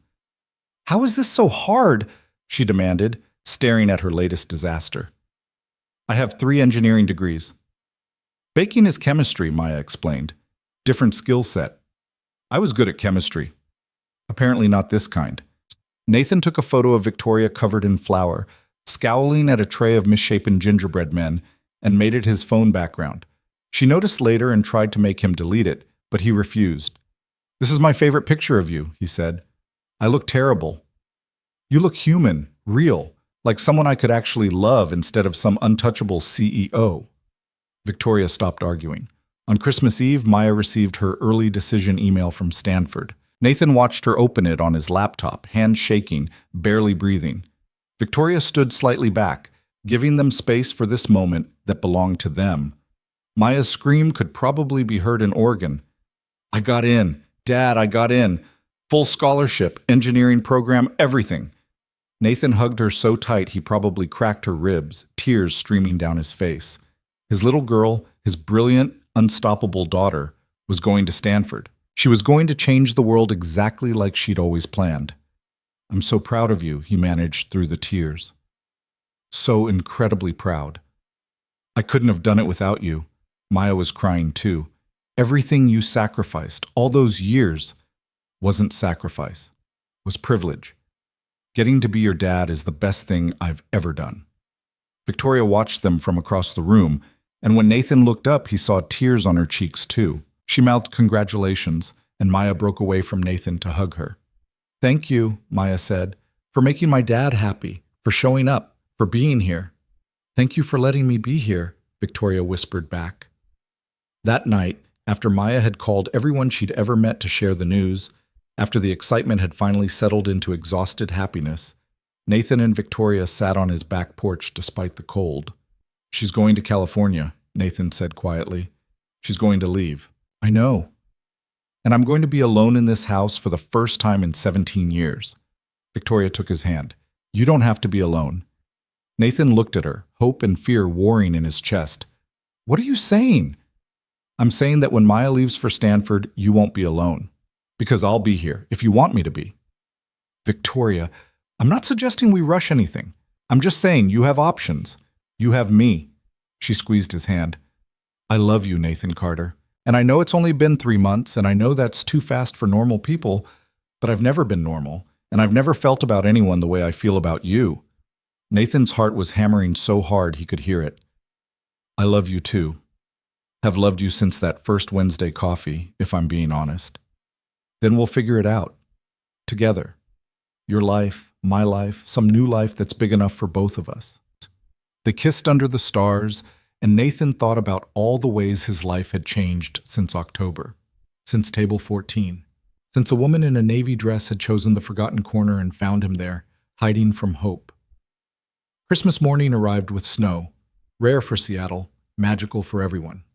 Maya woke them at 7, demanding hot chocolate and presents, and they gathered around the tree like a family that had always been this way. Nathan had bought Victoria a leather-bound journal, empty pages waiting to be filled.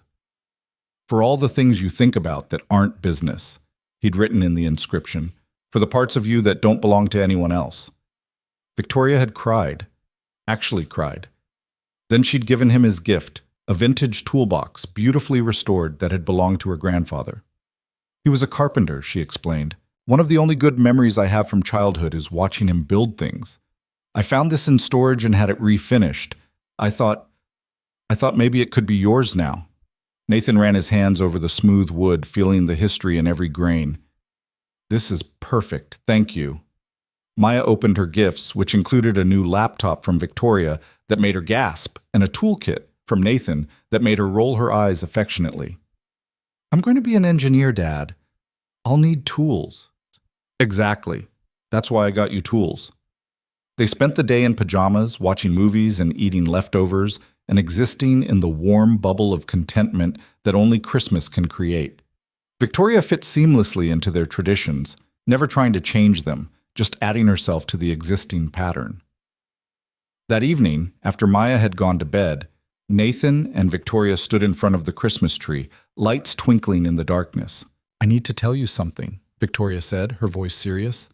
Nathan's stomach clenched. Okay. The board is pushing harder for me to step back. Not step down entirely, but transition to a chairman role. Let someone else be CEO. She took a shaky breath. And I'm considering it. Why? Because I'm tired, Nathan. I've been running at full speed for 15 years. I built this company from nothing, poured everything I had into it. And somewhere along the way, it stopped being mine and started being theirs, the investors, the board, the shareholders. I make decisions based on stock prices and quarterly earnings instead of innovation and impact. She looked at him. And then I met you. And I remembered what it feels like to want something that has nothing to do with market share or profit margins. What do you want? I want mornings that don't start with 5 a.m. conference calls. I want to take Maya to visit colleges without missing critical meetings. I want to build something with you that isn't just stolen hours between obligations. Her eyes were bright with unshed tears. I want a life, Nathan, not just a career, an actual life. Nathan pulled her close. Then build one. You're Victoria Hale. You've built everything else. You can build this too.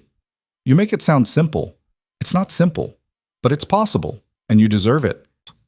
Victoria buried her face in his shoulder, and Nathan held her while she processed the magnitude of what she was considering. Walking away from the empire she'd built, choosing herself over the expectations of everyone who'd benefited from her sacrifice.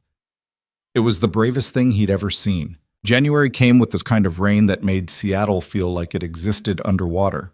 Nathan stood in the doorway of a half-finished kitchen renovation in Ballard, watching water streak down the windows while his crew packed up for the day.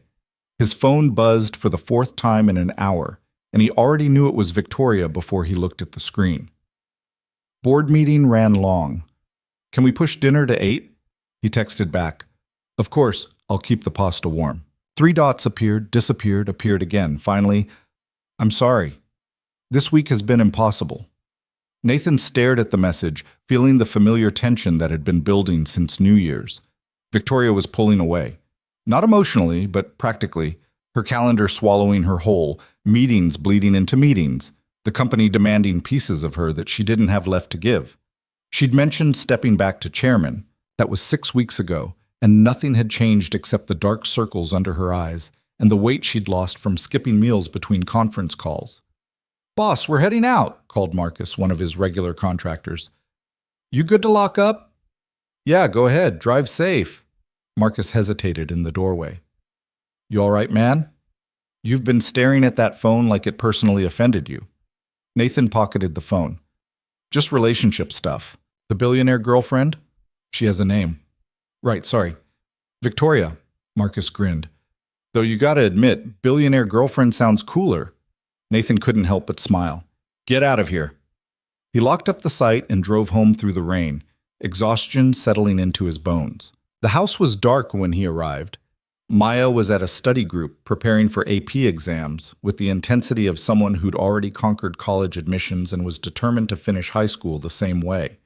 Nathan made pasta anyway, enough for 3 people out of habit.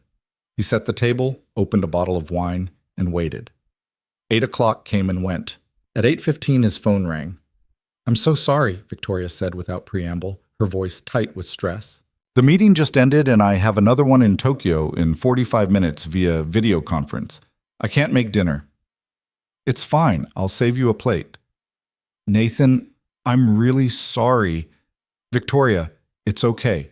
Really, work happens. I get it. The silence on the other end told him she heard the lie in his reassurance. I hate this, she said quietly. I hate that I keep doing this to you. You're not doing anything to me. You're trying to run a company while also having a personal life, and the company is winning because that's what companies do. Nathan kept his voice gentle. But we need to talk. Actually talk. Not just steal minutes between your meetings. I know, this weekend, I promise I'll clear my schedule. You said that last weekend. This time I mean it. Victoria sounded close to tears. I have to go. The Tokyo team is calling in. I love you. I love you too. The call ended and Nathan sat at his carefully set table, eating pasta alone while rain drummed against the windows. He tried not to feel resentful, tried to remember that Victoria had warned him her life was complicated. But there was a difference between complicated and unsustainable, and they were rapidly approaching the latter. Maya came home around 9:30, soaked despite her umbrella. Smells good. Is there any left? Always. Nathan pulled out the saved plate, reheated it while Maya changed into dry clothes. When she came back down, he set the pasta in front of her and sat across the table, watching her eat. Victoria couldn't make it again? Maya asked, reading his face accurately. Board meeting? Then Tokyo conference call. Maya twirled pasta around her fork, considering her words carefully. Dad, I'm going to ask you something, and I need you to be honest. Okay, are you happy? The question hit Nathan harder than it should have. What kind of question is that? The kind that matters. Because from where I'm sitting, you spend half your time waiting for Victoria to have 5 free minutes, and the other half pretending you're not disappointed when she doesn't. Maya's eyes were serious, too old for 17. I like Victoria, I really do, but I liked you before her too, and lately you seem more stressed than happy. Nathan wanted to argue, but Maya was right. The joy he'd felt in November and December had slowly eroded under the weight of canceled plans and rescheduled dates and conversations cut short by urgent emails. It's temporary, he said, not entirely believing it. Once she transitions to chairman, has she actually started that process, or is she just talking about it? Nathan didn't have an answer. Maya reached across the table and took his hand. I'm not saying break up with her. I'm saying talk to her. Really talk. Because you deserve someone who shows up, Dad, not someone who wants to show up but never actually does. Later that night, Nathan lay in bed staring at the ceiling, Maya's words circling in his head. He picked up his phone and opened his text thread with Victoria. The recent messages told the story clearly: canceled plans, postponed dinners, apologies stacked on top of apologies. He started typing several messages and deleted them all. Finally, he settled on something simple. I miss you. Her response came immediately, like she'd been waiting for him to reach out. I miss you too. I'm coming over. Tonight. It's almost 11. Don't you have early meetings? I don't care. I need to see you. 20 minutes later, headlights swept across his bedroom window. Nathan went downstairs to find Victoria standing on his porch, soaked through despite the short walk from her car. She looked exhausted, hair plastered to her face, makeup smudged, designer coat dripping water onto his welcome mat. You're going to catch pneumonia, Nathan said, pulling her inside. I needed to see you. Needed to... Her voice broke. Nathan, I'm drowning. I'm trying to keep everything together, and I'm failing. The company, the board, you, us. I'm failing at all of it. Nathan wrapped her in a towel, led her to the couch. She was shaking, from cold or stress or both, he couldn't tell. Talk to me, he said. What's happening? Victoria drew a shaky breath. The board wants me gone. Not transition to chairman, gone.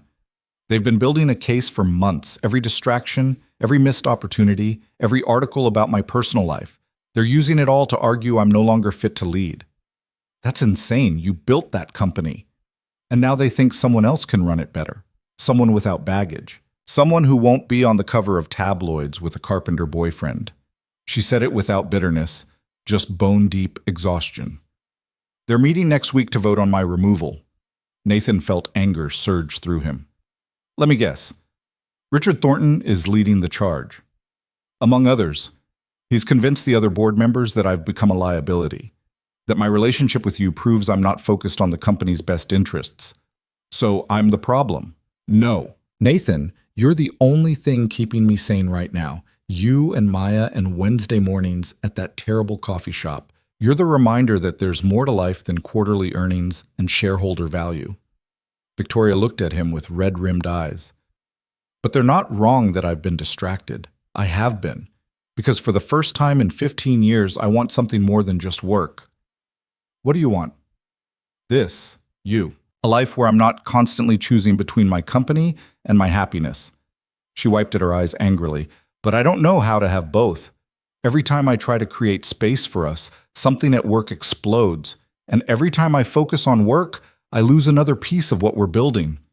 Nathan pulled her close, and Victoria collapsed against him, finally letting the armor drop completely. She cried quietly, the kind of crying that comes from months of holding everything together until there's nothing left to hold. What do you want me to do? Nathan asked when her tears finally subsided. Tell me how to help. I don't know. I don't know how to fix this. Victoria pulled back, searching his face. Maybe the board is right. Maybe I should step down. Walk away from the company entirely and let someone else deal with it. Is that what you want? I want to not feel like I'm being torn in half every single day. I want to go to dinner with you without checking my phone 17 times. I want to wake up next to you without immediately thinking about the crisis waiting in my inbox. She took a shaky breath. But that company is my legacy. It's everything I've built. And walking away feels like admitting defeat. Nathan was quiet for a long moment, thinking. Finally, he spoke. When I was raising Maya alone, there were days I wanted to quit. Days when I was so tired and overwhelmed that giving up seemed like the only rational option. And you know what stopped me? What? Asking myself what I was fighting for. Was I fighting to prove something? To show my ex-wife I didn't need her? To prove I was good enough? Nathan took Victoria's hand.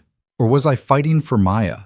For the chance to watch her grow up, to be the parent she deserved, to build something real with her? What does that have to do with me? Everything. You need to figure out what you're fighting for. Are you fighting to keep the company because it's your legacy and you can't bear to let it go? Or are you fighting because you genuinely believe you're the best person to lead it? He squeezed her hand. Because, Victoria, if it's just about legacy, then you're fighting the wrong battle. Legacy doesn't keep you warm at night. It doesn't laugh at your terrible jokes or hold your hand when you're scared. Victoria stared at him, processing. You think I should step down? I think you should choose what makes you happy, not what looks impressive or what proves a point, just what makes you happy. What if I don't know what that is anymore? Then we'll figure it out together. They sat in silence, and gradually Victoria's breathing steadied. Outside, the rain was letting up, leaving only the sound of water dripping from the gutters. Stay tonight, Nathan said. Call in sick tomorrow. Let the company survive without you for one day. I can't just... You can. You're Victoria Hale. You can do whatever you want, so stay, sleep, breathe. Everything else can wait 12 hours. Victoria looked like she wanted to argue, but exhaustion won. Okay. Yes, I'll stay. Nathan led her upstairs, gave her clothes to sleep in, and they collapsed into bed together. Within minutes, Victoria was asleep, her body finally releasing the tension it had been carrying for weeks. Nathan lay awake beside her, watching her sleep, feeling the weight of impossible choices settling on both their shoulders. He loved her. That wasn't in question. But love alone couldn't solve the fundamental problem. Victoria's life and his life existed in different universes, and bridging that gap was tearing her apart. Morning came too quickly. Nathan woke to find Victoria already dressed, phone pressed to her ear, whispering urgently in the bathroom. He heard fragments. I know, can't avoid it. Today at 2. Yes, I'll be there. She emerged looking sheepish. I have to go. Emergency board meeting. Thornton moved up the vote. Victoria, I know. I promised I'd take the day, but if I don't show up, they'll vote without me. And that's it. Game over. Nathan sat up in bed, feeling the familiar resignation settling over him. What time is the meeting? 2 o'clock, downtown office. She sat on the edge of the bed, taking his hand. Come with me. What? Come to the meeting, not to the boardroom. You'd have to wait outside. But come to the building. Be there when it's over, please. I need to know you're there. Nathan wanted to say no. Wanted to tell her he had work, had a life that didn't revolve around her corporate drama. But he saw the fear in her eyes, the vulnerability, and he couldn't. Okay, I'll be there. Relief washed over Victoria's face. She kissed him quickly and left, and Nathan heard her car pull away a few minutes later. Maya appeared in his doorway, already dressed for school. She stayed over? Yeah. Did you guys talk? Some, not enough. Nathan got out of bed, feeling every one of his 41 years. She has a board meeting today. They're voting on whether to remove her as CEO. Maya's eyes widened. Seriously? Seriously. What are you going to do? Be there, support her, hope it's enough. Maya studied him for a long moment. Dad, I know I said you deserve someone who shows up, but Victoria's trying. She's just also trying to hold on to everything else, and that's not sustainable. Something has to give. I know. Do you know which thing you hope gives? Nathan didn't answer because he didn't have an answer. He got dressed, made breakfast on autopilot, and tried to focus on anything other than the question Maya had posed.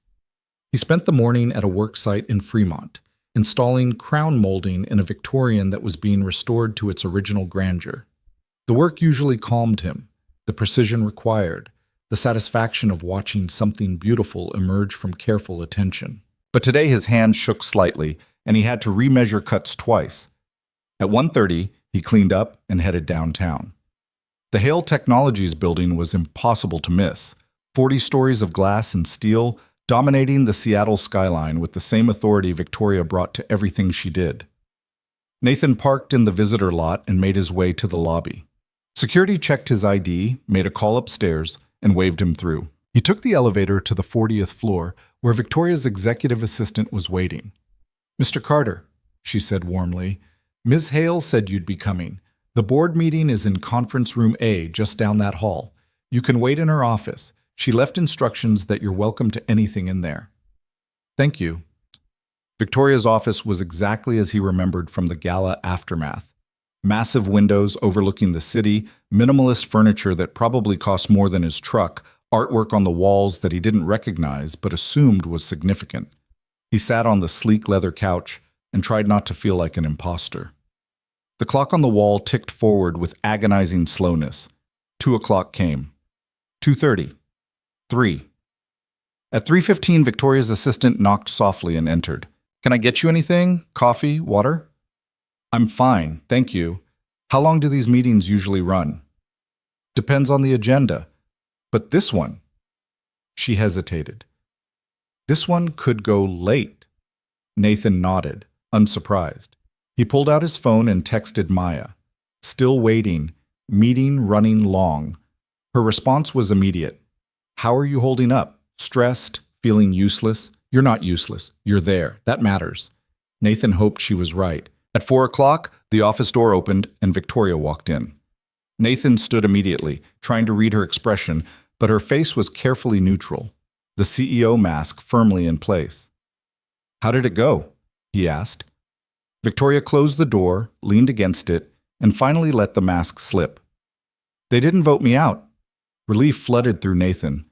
That's good news. They offered me a choice. Step down voluntarily and transition to chairman with full benefits and board seat retention. Or stay as CEO but accept new oversight structures. Basically, a babysitter who approves my major decisions. What did you say? Victoria walked to the windows, staring out at the city she'd conquered. I told them I needed 24 hours to decide. Nathan joined her at the window, standing close but not touching. What are you going to do? I don't know. Her voice was barely above a whisper. CEO was always the goal. It's who I am. Victoria Hale, founder and CEO of Hale Technologies. Without that, I'm just... What? Victoria Hale, woman who used to be important? You'd be Victoria Hale, woman who built something incredible and had the courage to walk away when it stopped serving her. That sounds like failure. It sounds like wisdom. Victoria turned to face him, and Nathan saw tears threatening. Nathan, if I step down, what do I even do? My entire identity is wrapped up in this company. My entire life. Without it, I don't know who I am. Then maybe it's time to find out. Nathan took her hands. Victoria, you're brilliant. You're driven. You're capable of anything you set your mind to. The CEO title doesn't define that. It's just one thing you did. It doesn't have to be the only thing. Well, what if I step down and regret it? What if I spend the rest of my life wondering if I gave up too easily? What if you stay and spend the rest of your life too exhausted to enjoy anything you've built? Victoria closed her eyes, and tears finally spilled over. I'm so tired, Nathan. I'm so tired of fighting, of proving myself, of sacrificing everything for a company that's ready to replace me the moment I'm not profitable enough. Nathan pulled her into his arms, and Victoria cried against his chest. Not the quiet, controlled tears from before, but deep, wrenching sobs that shook her entire body. He held her while she broke, while months or maybe years of pressure finally found release. When the storm finally passed, Victoria pulled back, wiping at her face. I'm sorry. That was unprofessional. We're not at work. You're allowed to be unprofessional. She laughed wetly. I don't think I remember how. Then I'll teach you. Nathan cupped her face gently. Victoria, whatever you decide, I'm here. If you want to stay and fight, I'll support you. If you want to walk away, I'll support that too. But you have to choose what's right for you, not what looks right to everyone else. Victoria leaned into his touch. What if what's right for me is you, us, building something together that has nothing to do with quarterly earnings or board votes? Then we'll do that. Just like that? You'd be okay with me stepping away from everything I've built? I'd be okay with you choosing happiness over obligation. That's all I've ever wanted for you. Victoria was quiet for a long time, thinking. Finally, she spoke. I need to make a call. She pulled out her phone and dialed. Richard, it's Victoria. I've made my decision. No, I don't need the full 24 hours. I'm stepping down. Effective immediately. I'll submit formal resignation tomorrow, but as of right now, I'm done. Yes, I'm sure. Thank you. Goodbye. She ended the call and looked at Nathan, fear and relief warring in her expression. I just quit my company, she said, the reality of it hitting her. I just walked away from everything I spent 15 years building. How do you feel? Victoria considered the question seriously. Terrified, relieved, like I just jumped off a cliff, and I'm not sure if I'm flying or falling. You're flying, Nathan said firmly, and I'm right here with you. They stood in that glass office overlooking the city, holding each other while Victoria processed the magnitude of what she'd just done. Outside, the sun was setting, painting the sky in shades of orange and pink. What happens now? Victoria asked. Now we go home. We tell Maya. We open a bottle of wine and order too much takeout and figure out what the rest of your life looks like. Just like that? Just like that. Victoria pulled back, searching his face. Nathan, I need you to know something. I didn't do this just for us. I did it for me. Because you were right. I was fighting the wrong battle. And I'm tired of fighting. I know. But I also need you to know that I'm going to be impossible for a while. I'm going to second-guess this decision 17 times a day. I'm going to have moments where I panic and wonder if I made a terrible mistake. I'm going to be lost and directionless and probably really annoying. Nathan smiled. I can handle annoying. Can you handle me having no idea what I want to do with my life? We'll figure it out together. That's what partners do. Victoria kissed him, and it felt different than their other kisses. Less desperate, more certain, like she was finally fully present instead of constantly divided. They left the building together, and Nathan watched Victoria hand her access badge to security on the way out. The symbolic weight of it wasn't lost on either of them. She was physically walking away from the empire she'd built, and there was no going back. In the parking lot, Victoria stopped beside her car. I don't want to go home. To my place, I mean.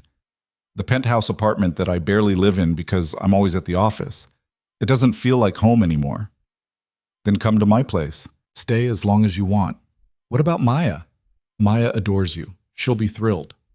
They drove separately, Victoria following Nathan through the rain-slicked streets to his modest neighborhood, his small house with the crooked mailbox and the garden that needed weeding. He pulled into the driveway, and Victoria parked behind him. Inside, Maya was making dinner, music playing from her phone. She looked up when they entered and immediately read the situation. "You quit," she said to Victoria. "I quit." Maya set down her spatula and hugged Victoria fiercely. "Good. You deserve better than people who don't appreciate you." "Thank you." Victoria's voice was thick with emotion. "That means more than you know. Also, I'm making stir-fry, and I made way too much because I'm terrible at portion control. So you're staying for dinner." "I'd love that." They ate together, and Victoria told Maya the whole story. The board meeting, the ultimatum, the decision to walk away. Maya listened with the same sharp attention she brought to everything, asking clarifying questions and offering surprisingly mature insights. "So what's next?" Maya asked. "Like, what does a former billionaire CEO do when they quit?" Victoria laughed. "I have no idea. That's the terrifying part. You could do anything. Start a new company, travel the world, become a professional croissant taster." "Professional croissant taster? You're very passionate about baked goods. It could work." They talked late into the night, and Nathan watched Victoria slowly relax into the conversation, the tension leaving her shoulders as she realized that stepping down didn't mean disappearing. It just meant redefining. Around midnight, Maya yawned. "I have early class. I'm going to bed." "Victoria, Dad keeps spare toothbrushes in the bathroom closet because he's weirdly over-prepared for guests." "I'm appropriately prepared," Nathan protested. "You have 6 spare toothbrushes, Dad. That's weird." Maya hugged them both goodnight and headed upstairs. Nathan and Victoria cleaned up the kitchen in comfortable silence, moving around each other with the ease of people who were learning each other's rhythms. When the dishes were done, they went upstairs together. Victoria borrowed clothes again, and they got ready for bed with domestic simplicity. No urgency, no pressure, just 2 people existing in the same space. In bed, Victoria curled against Nathan, her head on his chest. "Thank you," she said quietly. "For what?" "For not asking me to choose between you and the company, for supporting whatever I decided, for making me feel like stepping down wasn't failure. It's not failure, it's evolution. I hope you're right." "I am. You'll see." Victoria fell asleep quickly, exhausted from the emotional toll of the day. Nathan lay awake, listening to her breathe, feeling the weight of responsibility settling over him. Victoria had walked away from everything familiar, and part of that decision had been because of him, because of what they were building together.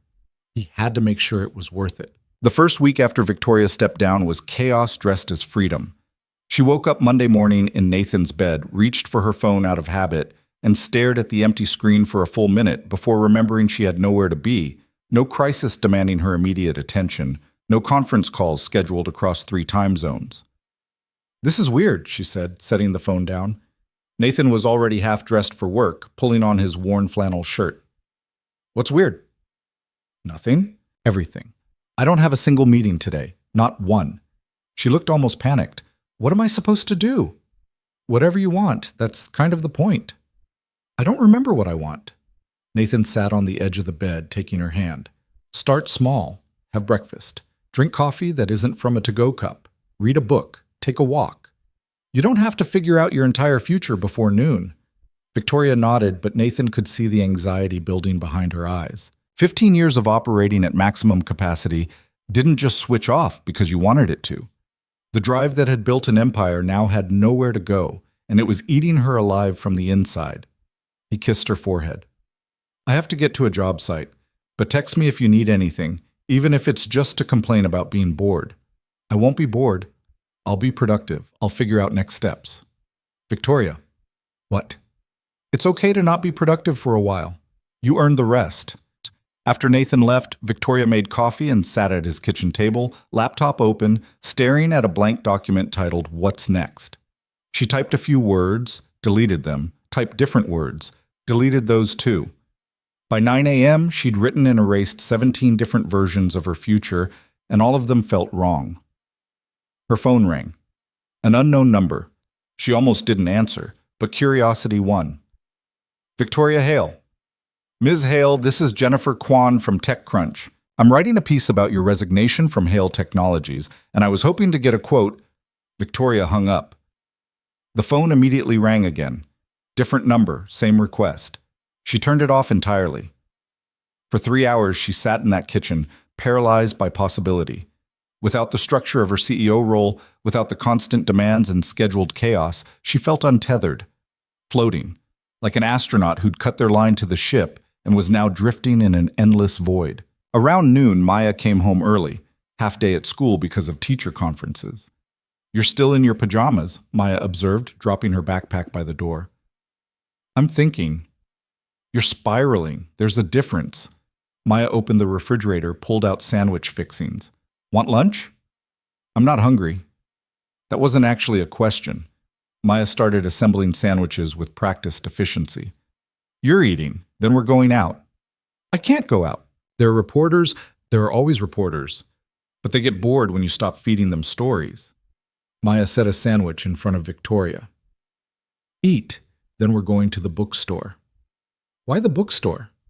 "Because you need to remember what it feels like to do something just because you want to, not because it serves a purpose or builds toward a goal." Maya took a bite of her own sandwich. "Also because I need a book for English class, and you need adult supervision so you don't spend the whole time making spreadsheets about your life." Victoria couldn't help but smile. "When did you become the wise one?" "I learned from watching my dad raise me.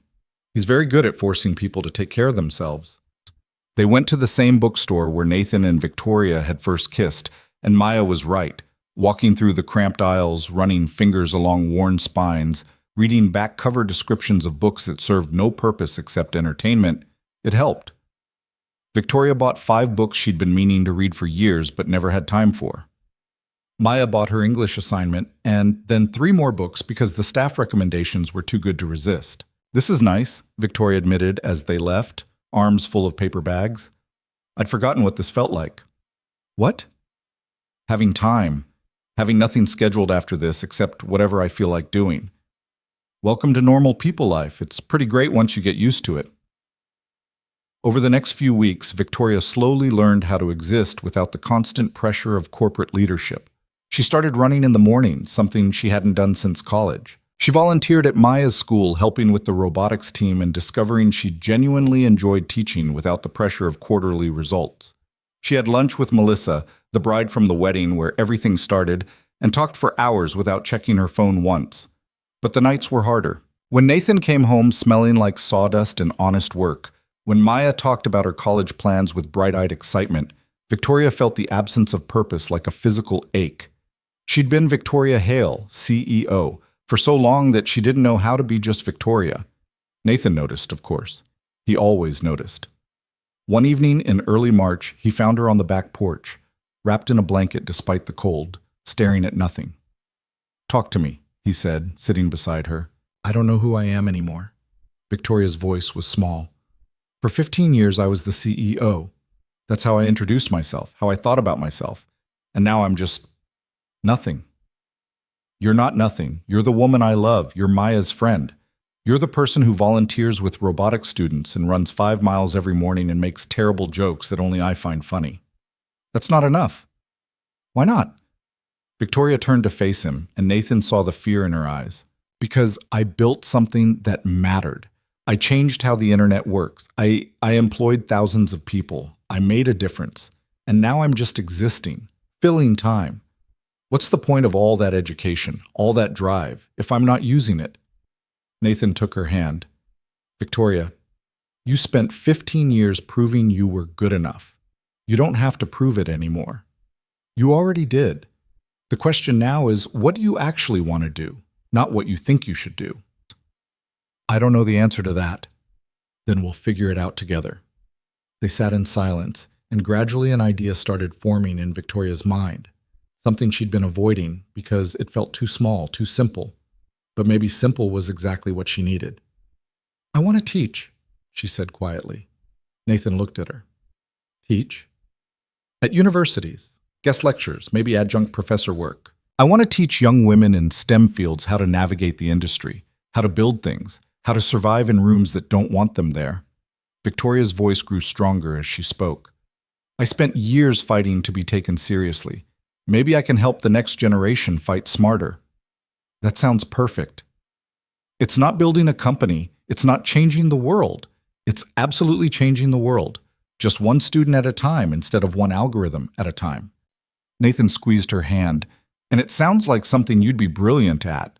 Victoria felt something settle in her chest. Not the driving ambition that had fueled her for years, but something quieter. Purpose without pressure, direction without desperation. I could reach out to MIT, see if they need guest lecturers for the spring semester. Do it. She did. The next morning, Victoria sent emails to 3 universities, MIT, Stanford, and the University of Washington. Within 2 days, all 3 responded with enthusiastic interest. By the end of the week, she had commitments for 6 guest lectures and an offer to teach a seminar at UW in the fall. The first lecture was at the University of Washington in late March. Nathan and Maya both came, sitting in the back of the auditorium while Victoria stood at the podium in front of 200 engineering students. She'd been nervous all morning, second-guessing her slides, her talking points, her outfit. But the moment she started speaking, something clicked. This was still performance, still leadership, but without the corporate politics and shareholder pressure. This was pure knowledge transfer, and she was good at it. When I was sitting where you are, I was told that women don't belong in engineering, Victoria said, her voice carrying through the auditorium. I was told to smile more, to be less aggressive, to let the men in the room take credit for my ideas so I wouldn't threaten their egos. And I want to be very clear about something. That advice was terrible. Laughter rippled through the crowd. Don't smile if you don't feel like smiling. Don't soften your intelligence to make other people comfortable. Don't let anyone take credit for your work. Victoria paused, making eye contact with students scattered throughout the room. But also, learn to pick your battles. Learn when to push and when to document and wait. Learn that being right isn't the same as being effective. I spent years being right and ineffective, and it cost me opportunities I'll never get back. She spoke for an hour, and the students hung on every word. During the Q&A session, hands shot up faster than she could call on them. Questions about navigating male-dominated industries, about work-life balance, about whether it was possible to have both a career and a personal life. I spent 15 years believing I had to choose, Victoria answered honestly. Career or relationship, success or happiness. And I built an empire while convincing myself that personal fulfillment was for people with less ambition. She glanced at Nathan in the back row. Then I met someone who showed me that was a false choice, that you can build something meaningful professionally and personally. It just requires being honest about what you actually want instead of what you think you should want. After the lecture, students swarmed her, asking follow-up questions, requesting advice, sharing their own struggles. Victoria stayed for an extra hour, talking to each one, and Nathan watched her come alive in a way he hadn't seen since before she stepped down. In the car on the way home, Victoria was buzzing with energy. That was incredible, she said. Did you see their faces? They were actually listening, actually thinking about what I was saying. You were amazing, Maya agreed from the back seat. Like, seriously amazing. I want to be you when I grow up, and I'm already almost in college. You'll be better than me. You already are. Victoria turned to Nathan. Thank you. For what? For not letting me convince myself that teaching was somehow less than running a company. For seeing what I needed before I saw it myself. Nathan took her hand. That's what love is. Seeing the person clearly, even when they can't see themselves. Spring arrived properly in April, bringing cherry blossoms and longer days and a warmth that made Seattle feel almost optimistic. Victoria had fully moved into Nathan's house. Not officially, not with any grand announcement, but gradually. Her clothes appeared in his closet, her books on his shelves, her presence woven into the fabric of daily life until the house felt incomplete without her. Maya was preparing for graduation, senior year winding down in a blur of final exams and college orientations and nostalgic gatherings with friends who were about to scatter across the country. She'd committed to Stanford, and while Nathan was proud, he was also beginning to process what September would mean: an empty house, a quiet that he'd worked 15 years to avoid. Except it wouldn't be quiet anymore. It would be him and Victoria building something new in the space Maya left behind. One Saturday morning in May, Nathan woke to find Victoria's side of the bed empty. He found her downstairs, coffee already made, sitting at the kitchen table with papers spread around her. "What's all this?" he asked, pouring himself a cup. I've been thinking about something. Victoria looked nervous, which was rare. And I wanted to run it by you before I did anything official. Okay. What if we started a foundation? Not some vanity project, but something real. Something focused on providing resources and mentorship for women in STEM fields who don't have the advantages I had. Victoria spoke quickly, excited. Scholarships, networking opportunities, direct mentorship from women already in the industry. We could partner with universities, create internship programs, actually make a difference. Nathan sat down across from her. That sounds amazing. I know it's not the same as running a company. The impact would be slower, harder to measure. Victoria, stop comparing everything to your old life. This is your new life. And it sounds like exactly the kind of thing you should be doing. You really think so? I know so. How can I help? Victoria's smile was radiant. Actually, I was hoping you'd consider joining the board. You'd bring a perspective we'd need, someone who understands what it's like to build something meaningful without traditional advantages. Nathan was stunned. I'm a carpenter, Victoria. I don't know anything about running a foundation. You know about showing up, about dedication, about raising a brilliant daughter despite every obstacle. That's exactly the kind of knowledge we need. She reached across the table. I'm not asking you to quit your business, just to be part of this with me. Build something together. Nathan felt emotion tighten his throat. Yes, absolutely yes. They spent the next month developing the foundation, filing paperwork, reaching out to potential partners, defining their mission. Victoria pulled from her network, connecting with former colleagues who'd always respected her work. Nathan brought his grounded perspective, asking questions that kept them focused on practical impact rather than impressive-sounding initiatives. Maya helped too, designing the website and social media strategy with the fluency of her generation. By June, the Hale Carter Foundation was official, with initial funding from Victoria's severance package and commitments from 3 major universities to participate in their mentorship program. The name had been Nathan's suggestion. Victoria had wanted to call it just the Hale Foundation, but Nathan insisted. This is ours, he'd said. We're building it together. It should reflect that. The night they filed the official paperwork, they celebrated with champagne on the back porch. Maya joined them, raising her glass of sparkling cider. To the Hale Carter Foundation, Maya said. May it help brilliant women build things and break things and change everything. They clinked glasses, and Nathan looked at the 2 women who'd transformed his life. Victoria, who'd walked away from an empire to find herself. Maya, who was about to walk into her own future at Stanford. Both of them brilliant and fierce and capable of anything. I have something to say, Nathan announced, setting down his glass. Victoria and Maya both looked at him expectantly. Maya, you're leaving for college in 3 months. And I am simultaneously incredibly proud and absolutely terrified. You're going to do amazing things. I know this. But I'm going to miss you every single day. Dad, let me finish. You've been my entire world for 17 years. Every decision I made was about making sure you had what you needed to become this incredible person you are. And you did. You became extraordinary. And I get to take some credit for that, which is pretty cool. Maya was crying now, and Victoria's eyes were suspiciously bright. But you leaving means my life gets to be about more than just parenting. And I've been thinking about what that looks like, what I want my future to be. Nathan turned to Victoria. I want it to be with you, not just living together, not just building a foundation together. I want to build a life together, officially. He pulled a small box from his pocket, not a ring box, but close. Inside was a simple silver ring, elegant and understated, exactly Victoria's style. I know we've only known each other 8 months. I know that's too fast by any rational measure. But Victoria Hale, I have never been more certain of anything than I am of this. I love you. I want to wake up next to you for the rest of my life.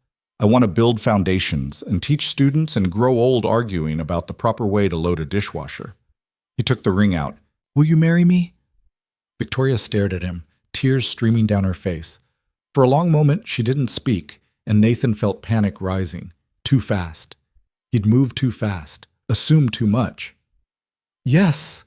Victoria's voice was barely a whisper. Yes. Absolutely yes. Nathan slid the ring onto her finger, and Victoria launched herself at him, kissing him while Maya cheered and probably woke up the neighbors with her celebration. "You're getting married," Maya shouted, hugging them both. "This is the best thing ever. I'm going to be the best maid of honor. I'm going to plan everything. Well, not everything, but I'm going to have opinions about everything." "We wouldn't expect anything less," Victoria said, laughing and crying simultaneously. They stayed up late that night talking about wedding plans and foundation goals and the shape of their shared future. Maya eventually went to bed, but Nathan and Victoria remained on the porch, wrapped in blankets, watching stars appear in the clearing sky. "I can't believe you proposed," Victoria said quietly. "Having second thoughts already?" "Never. I'm just amazed that we're here. 8 months ago, I was sitting at table 14 trying to be invisible, and you were doing the same thing. And now we're engaged and starting a foundation and building a life together. Turns out being invisible doesn't work when the right person is looking for you." Victoria kissed him softly. "I wasn't looking for you. I was hiding. So was I. But we found each other anyway." The wedding happened in September, 1 week before Maya left for Stanford. They kept it small, just close friends and family in Lucas and Melissa's backyard, the same friends who'd brought them together in the first place. Lucas gave a toast that made everyone cry, talking about how Nathan had taught him what quiet strength looked like, and how Victoria had shown him that success meant nothing if you couldn't share it with people who mattered.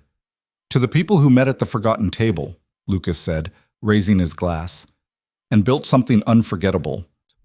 Maya was indeed the maid of honor, and she gave a speech that was equal parts hilarious and heartfelt, talking about how her dad had spent 15 years being everyone's foundation and how happy she was that he'd finally found someone who could be his. "Victoria, you make my dad happy in ways I didn't know he could be," Maya said. "You see him, really see him, and that's all I've ever wanted for him. Welcome to our weird little family. We're so glad you're here."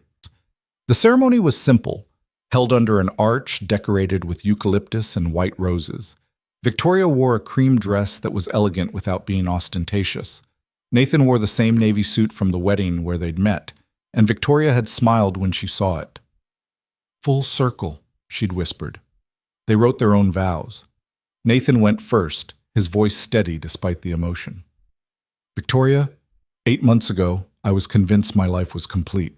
I had Maya, I had my work, I had a routine that kept me safe from disappointment. Then you sat down at table 14, and you saw me when I was trying very hard not to be seen. You asked questions I'd stopped letting people ask. You made me remember that safe isn't the same as alive." He took her hands. "I promise to see you every day, even when you're trying to hide. I promise to build with you, dream with you, occasionally argue with you about dishwasher loading because apparently we have strong opinions about that. I promise to love you on easy days and impossible days, when you're confident and when you're scared. You walked away from an empire to build a life worth living. I promise to make sure it was worth it." Victoria was crying before she even started her own vows, and her voice shook as she spoke. "Nathan, I built a company worth billions, and I thought that made me successful. Then I met you and I realized I'd never built anything that mattered as much as what we have. You taught me that success without connection is just noise, that building an empire means nothing if you're too exhausted to enjoy it. You loved me when I was powerful and when I walked away from power. You never needed me to be CEO or billionaire or any title except myself." She squeezed his hands. "I promise to show up for you the way you've shown up for me. I promise to choose us over obligation, over pressure, over everything that tries to make me smaller or quieter or less. I promise to be present, to be honest, to be the partner you deserve. You saw me when I was hiding in a forgotten corner.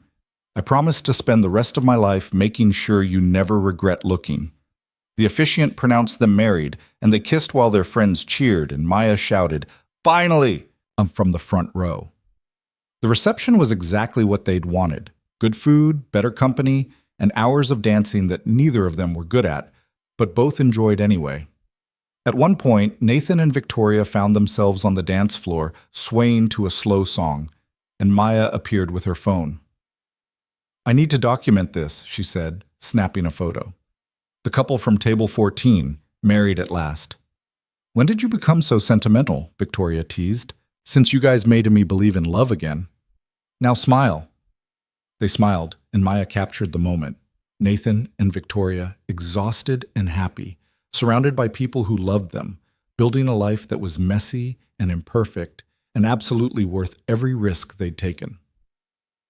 A week later, Nathan drove Maya to Stanford for freshman orientation.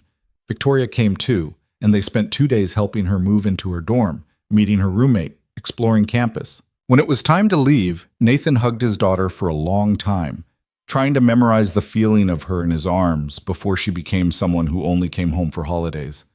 "I'm so proud of you," he said. "So incredibly proud." "I love you, Dad. Thank you for everything. For raising me, for supporting me, for showing me what it looks like to build a good life." "You did that yourself. I just tried to keep up." Maya turned to Victoria. "Take care of him. He's going to pretend he's fine, but he's going to cry the whole way home." "I'll take care of him," Victoria promised. "And you take care of yourself. Call us whenever you need to, even if it's just to complain about cafeteria food or difficult roommates." "I will. Love you both." Nathan and Victoria drove back to Seattle in comfortable silence, and Victoria was right. Nathan did cry quietly, somewhere around Eugene. But they were good tears, proud tears. The tears of a father who'd done his job well and was finally ready to let his daughter fly. When they got home, the house felt different, bigger somehow, despite being the same size. Maya's absence was noticeable, but it wasn't devastating, because Victoria was there, and they had work to do, a foundation to build, a future to create. Over the next year, the Hale Carter Foundation grew beyond their initial expectations. They partnered with 15 universities, funded scholarships for 60 women in STEM programs, and created a mentorship network that connected students with industry professionals. Victoria taught regularly, becoming a favorite professor among engineering students who appreciated her no-nonsense approach and genuine investment in their success. Nathan continued his home repair business, but he scaled back to part-time, focusing on projects he genuinely wanted to do rather than taking every job that came his way. He joined Victoria at foundation events, sharing his perspective as someone who'd built a meaningful life without traditional measures of success. They bought a new house together. Nothing ostentatious, just a craftsman in Wallingford with good bones and a yard big enough for the garden Victoria wanted to start. Nathan renovated it himself, and Victoria helped, learning to use power tools and discovering she was actually pretty good at tile work. Maya came home for Thanksgiving, bringing her roommate and a boyfriend Nathan pretended not to be suspicious of. She was thriving at Stanford, already talking about graduate programs and research opportunities that would take her even further into the future she was building. On Christmas Eve, they attended another wedding, one of Maya's high school friends. The reception was at the same hotel where Nathan and Victoria had met, though in a different ballroom.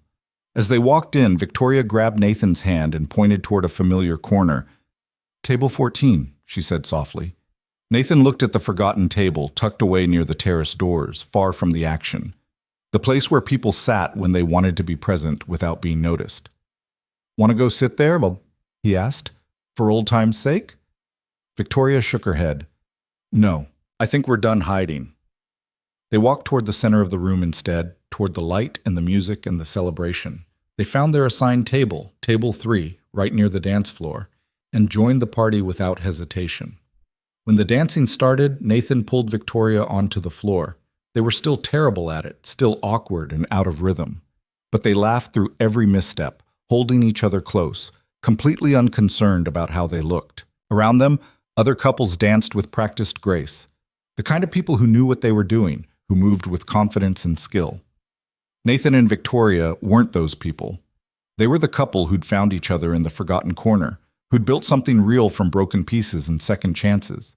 They were the carpenter and the former CEO, the single dad, and the billionaire who'd walked away from everything to find out who she was without the title. They were imperfect and uncertain and absolutely certain of each other. The song ended, another began. They kept dancing. Because this was their life now, not perfect, not polished, but present. Fully, completely, wonderfully present. And every single moment was worth the risk of leaving the shadows behind. The wedding continued around them, but Nathan and Victoria existed in their own world, swaying to music only they could hear. the quiet rhythm of a life built on honesty, connection, and the courage to be seen. Table 14 sat empty in the corner, a reminder of where they'd started. But they weren't those people anymore. They weren't hiding from disappointment or protecting themselves from hope. They were building, together, a foundation, a marriage, a future that was big enough for both their dreams. And it all started because a woman in a navy dress had chosen the quietest table in the room, and a man trying to disappear had chosen to stay.